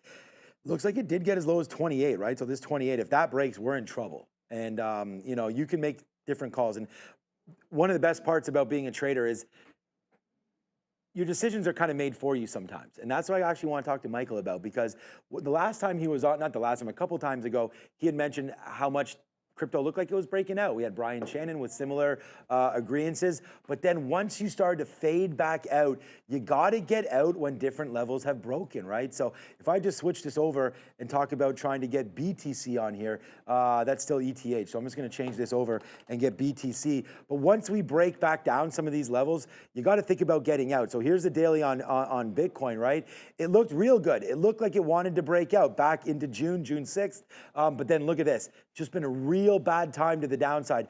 Watch out for different levels breaking. 67, 68. You know, take the risk going long, but do not turn winners into losers. And there goes Bitcoin right now. Looks like it wants to hold 54. I guess we got to give a look at that when and if that does happen. But again, a lot of the stock market is based on supply and demand, and no difference going to be for BTC. Why is Bitcoin going down? The only thing that I could find was Mt. Gox. They sort of started to they started to find some of those coins, and they're flooding the market with liquidity now in order to recapture and obviously some profits for some of these traders that are now like, wow, we've got our coins back, and they start to settle some lawsuits and whatnot from Mt. Gox. But again, there's going to be more to that story. I'm just scraping the surface there, so please do not at us. All right, quickly on a couple names there for the day. So let's just say got it right here. Let's just look briefly at this.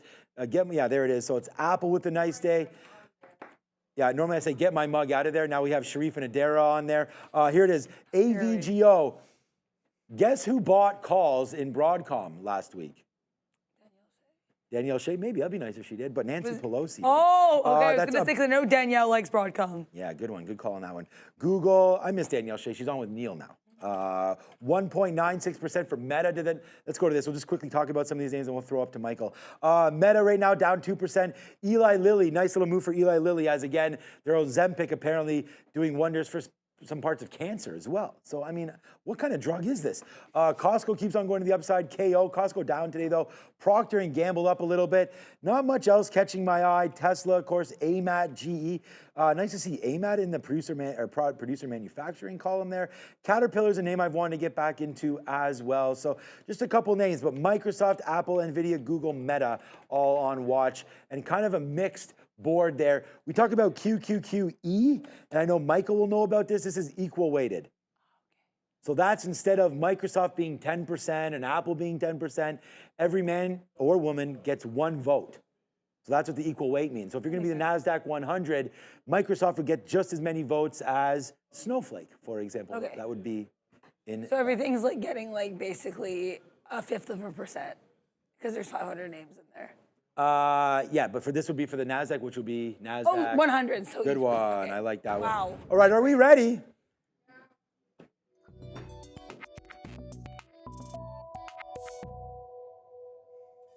Michael, no matter what me and you should say, we should just like, the minute Nancy Pelosi, we find out about that. Isn't there an ETF or something about the Pelosi ETF? I know there's a short Jim one. Yeah, she's saying, is it Nance? NANC. NANC, I think. Yep. Oh my God, come over to my screen here, Michael, or Ramin, and look at this. Wow.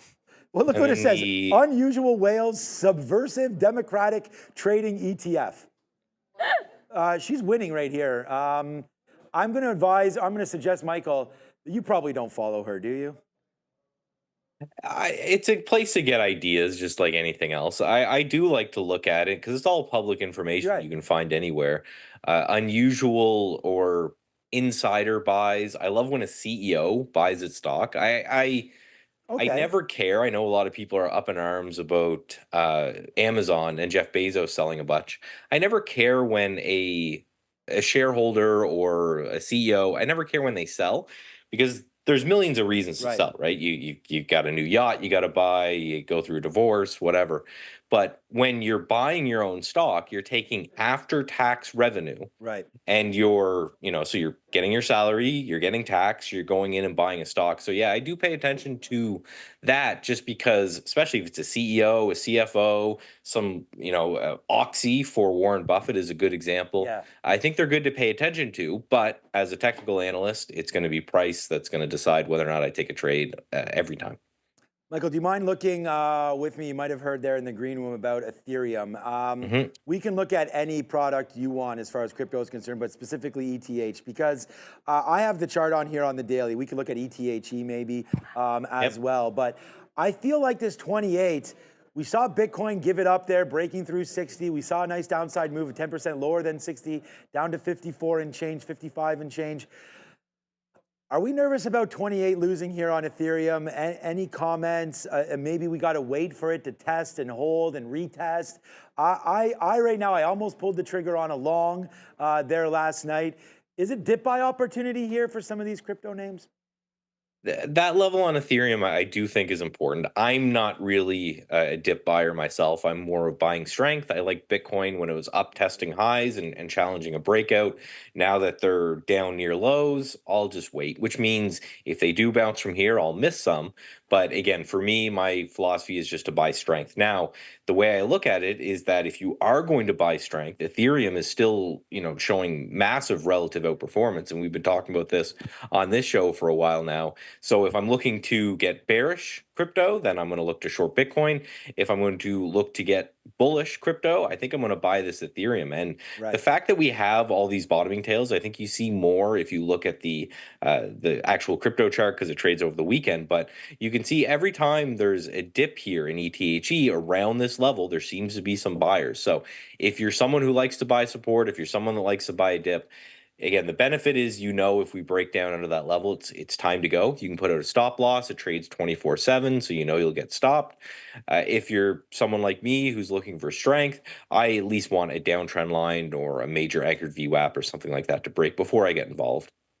So I thought, thanks for all of that. I agree with you. I think we'll wait for some Ethereum. We'll try to pick some of that up. We do have that ETF apparently coming, so we'll see if that can come in. Solana, another good name there. So I messaged you a couple times back and forth, and honestly, it was this Trade Ideas strength scanner that I know you've spent a heck of a lot of time on. I want to thank you for getting that to me basically ASAP here this morning. It's up on my screen right now. But as I was looking again, at some of these names. Now, I know it's more for swing trading. I wanted to get your opinion on possibly using this as maybe day trading, if that's possible.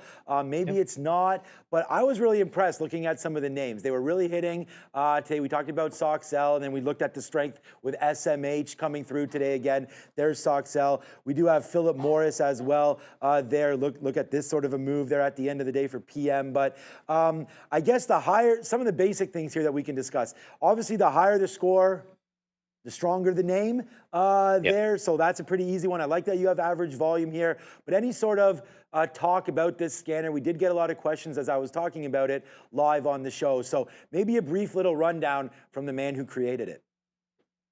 Yeah, so this one, obviously I'm going to be super biased about this because it is near and dear to my heart. I actually wrote this while I was writing my CMT and created it as an algo. Where the idea is it's more than just a scanner. It's a scanner that I have back tested over the last 5 or so years, where it's just trying to look for the graphic, but I don't have. That's fine. So I basically back tested what if you held the top 5 of those names and every week you rotated them. And the reason for it is that we have a lot of scans. We can scan for pretty much whatever you want, but I wanted to be able to actually put some statistics behind something. And there's a lot of academic evidence when it comes out there of if you just buy stuff in uptrends that's relatively strong to the market, you do better than the market, right? There's an old adage, if you want to own the best names in the market, just buy the best names in the market. So that was the main premise. And then secondary, All the other scans we have are kind of binary events. If a stock crosses a 200 period moving average, show it to me. Or if it's breaking out to new highs, show it to me. But the idea here is I wanted to create a weight of the evidence approach. So simply put, how it works is that if the stock is above the 200-day moving average, give it a point. If it's above the 20-day moving average, give it a point. And if the RSI is bullish, give it a point, and so on and so forth down. Lots of different technical patterns, indicators, position and ranges, all kinds of stuff. And at the end of the day, you just get this number. So as Sean was saying, the higher that number, the stronger the stock. And being able to prove the fact that if you just own the names that have the highest number, then you end up beating the market over the long run, makes a really good fishing ground. Now, again, I designed it for swing trading to buy these things and hold them for a week or so, but I haven't played with it on a day trading basis. So I'm actually really pumped to have you guys who are day traders take a look at this and see, maybe accidentally I built a really great day trading scan. Okay. Yeah, no, I think that is something that we will look at live on the show, and I'll give you some feedback at Dara. Perfect. Hi, Michael. I hope you had a great day. Thank you so much for being here with us. I was wondering, last week you mentioned USO, if there's potentially energy being another way to play some of these AI-related names, which I thought was a really interesting take and look at it. How are you feeling about energy right now? Because I know oil did have a little bit of a drop today. Yeah, so we're still fighting these prior highs over from April. I think as long as we are battling these highs in April, then what's happening today is to be expected, right? We came all the way up to these highs. We backed off them for a while. If we chop around here for a number of days or weeks and then break out, that's what builds a cup and handle pattern. Is right? The cup is pulling back off a major resistance level and coming back up to that, and then the handle is just digesting that prior area. So if we can push through that and move higher, I like this. And you're right, I'm really interested in energy as a AI play, and we're seeing a lot of that with this NNE that came out of nowhere and just absolutely went gangbusters and holding it. SMR, I've just full disclosure, I've been holding this one from 6. I'm still in it. These are small nuclear plays, so you're seeing a lot of talk and a lot of movement in the market for, yes, AI is great. NVIDIA has been, the leader so far, but where can I go to get exposure to AI that hasn't run yet? And a lot of people are looking at utilities and different energy plays. So when it comes to oil, when it comes to any ways that you can power a giant AI farm, I'm interested in taking a look at that stock or sector for sure. It's funny. Thank you, Michael. It's funny you mentioned there SMR, because you and I have talked about URA, the uranium ETF, and it's just funny because it's going the opposite way. Like uranium, it's still fine. You're here at the 200 period down to $29, but we had a nice move up to 33, 34 for URA. But then you always talk about, hey, if there's a sector that you like, dig underneath a little bit, find some of the names that maybe look better.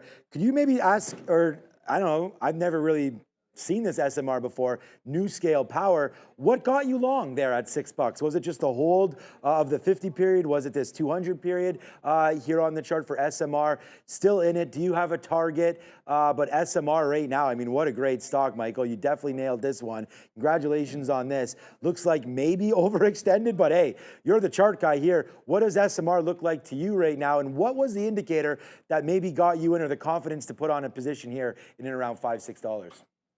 Yeah, so you have the master, Brian Shannon, on all the time. Yep. I was actually speaking with him about this name, and that's the main thing that got me looking at it. And where I noticed it within Trade Ideas, before I spoke to him about it, is we have a scanner of stocks that are crossing back and forth through their anchored view app from their IPO price.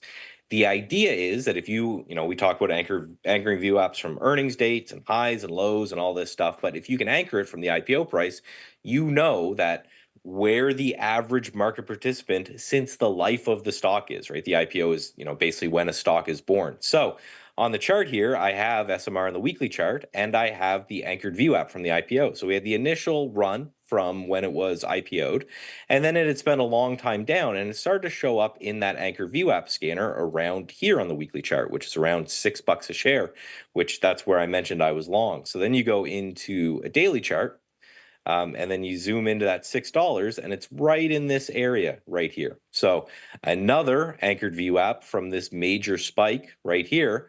That got me interested because now we're getting over the anchored VWAP from the spike, and then we're getting over the anchored VWAP from the IPO date. Short float, 19%, all of those in the sector I love. So I picked some up, I sold some into the first spike, and now I'm holding the rest until, I don't know, right? It's if we get through all-time highs here, this 1588 or so, that is the highest the stock's ever been. And the reason I love trading IPOs is there's no bag holders. There's nobody who's stuck in this stock if we get over that level because it's never been there before. It means everybody involved in the stock is making money and we're getting happy. So that was the idea, is simply, hey, you plot anchor VWAP from the IPO price. If you can get through that, that's a nice little catalyst to play against. I mean, I think that's probably drop one on ARM probably was great as well, but I like that anchored VWAP as a catalyst. One more question before I let you go with over 2,000 watching. Sure. Look, I mean, Tesla.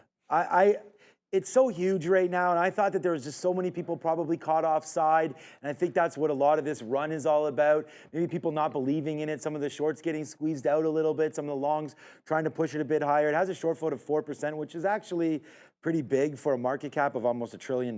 So I think that that's getting up there right now. I just dropped an anchor from its past highs, right up here, $300. Right now, we just crossed it at 220. So I'm just wondering, do you feel that that may be a good area if there's someone that's maybe holding a lottery or they've bought down here and they want to see how far this can go up? I still think there's more room to run. You said winners will keep on winning sometimes. What's your opinion here on Tesla? Because today we got a nice little wick up to 258, then a fade right back down. So a little worried here that Tesla, again, we might have just put something in. You're the technician. I have no idea what this kind of wick is called, but that looks like we might have just made a top at 260, fade back in. Let's see what happens with Tesla, but what's your opinion now on TSLA?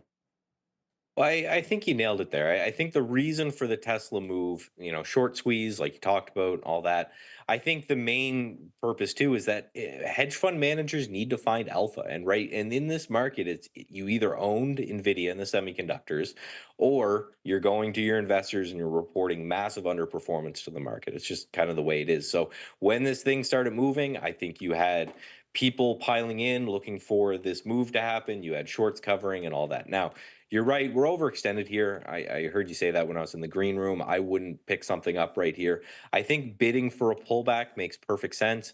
You could anchor a VWAP from the breakout candle. Okay. That sits around 224. There's a lot of pullbacks you can get to, but I do think, yes, you want to own strength. Tesla seems to be strong now in an uptrend. I don't think you own it here. I think you be a little patient. You wait for a pullback on this one. Well, Michael, tomorrow, as everything goes according to plan, I will have Brian Shannon on. So I'll talk about some of these ideas, and thank you for bringing up Anchored VWAP. I think it's a great tool. And of course, included in Trader and Trade Ideas, and everyone can use TraderTV.20 to grab that. Again, your charts are really clean. I really appreciate all the help that you give us on the show. So again, thank you for joining. You were with us this morning, and you're with us late again as traders stay late. So we want to thank you, Mr. Michael Noss. Everyone can find you everywhere. You just told us, Google your name, and you'll come up. I saw some nice recordings that you had this weekend as well. So thank you for everything, Michael, and for joining us here on Trader TV, and we'll see you next time. Yeah, thanks for having me. I'll see you on Friday. Ciao, there it is. That's Michael Noss. That's Trader Talk. All right. Hey, Michael, how's it going? Right there. You're still with us. Trader Talk is still going on. No, but thank you, Michael, for that. Look, that's it. Yeah. I forgot to tell everybody, I got baseball practice. Oh, good luck. Oh, it's practice, but still That's good luck. practice. Yeah. So it's only 8. I just looked, man. Only 8 kids showing up. We have a team of 14 tonight. It's really hot. My daughter's away. It's a big vacation time, so we'll take it easy there. Any plans for the night? No. Well, we'll see. We'll see what happens. I have no plans right now. Should probably get groceries, but no actual plans. So open to whatever. Hopefully not sleeping. It is very warm outside, so get ready for that. And I just saw we got a weather warning that some of that hurricane may be coming up here Wednesday, Thursday. So do your shopping today. It'll be a wet one later on in the week. Thank you so much for joining us again. Glad to be back. Lots of fun here. Neil and I split the recap show, so he'll be doing later on in the week. I'm doing now. Thank you so much for watching. And Dare's here every day, so that's always good. Thank you so much for watching. Thank you to Michael Noss for coming through, and for everybody for watching one more time. This is Sean Katina. Roll call. What are we even doing? We have to do roll call. We almost ended it without roll Yeah, call. I could tell you, and I was like, yeah. There it is. We have to end it. That's the ending alarm right now. But let's do a quick little roll call to see who is here. Thank you, Adair, for reminding me. We've got Darwin is here. Bears versus Bulls. Hey, the best moderator in the business. One more time. Yoel is here. YouTube 37 is here. Andrew Chow is here. Ricky Peters, Derek Thompson. Hey, Davis. Hey, Davis. How are you? He's here. Brave Scorpy is here. Charlie Taff is in the building. Dave Clark says, great show. Thank you so much, Dave Clark. NYC Urbanista says, thank you to Adair, and I say thank you to Adair as well. Pineapple Undies, that might be a little spiky. What's up to Derek Thompson, Uber Zen as well? What's up to my guy Brendan, as I see here in the background? Rivian Millionaire is always with us. Sean James spelt the wrong way, but I'll take it as a thanks there, so thank you. Ron is here. Tracksuit is here. Maybe tomorrow we will wear a tracksuit. The Real Tech Geek is here as well. Thank you so much for watching, and thanks for the reminder, Adara. We do not want to forget everybody that's watching. So for Trader TV, Sean, Trader TV, Adara as well. We're back tomorrow at 8:30. Join us then. Ciao, everybody. Bye.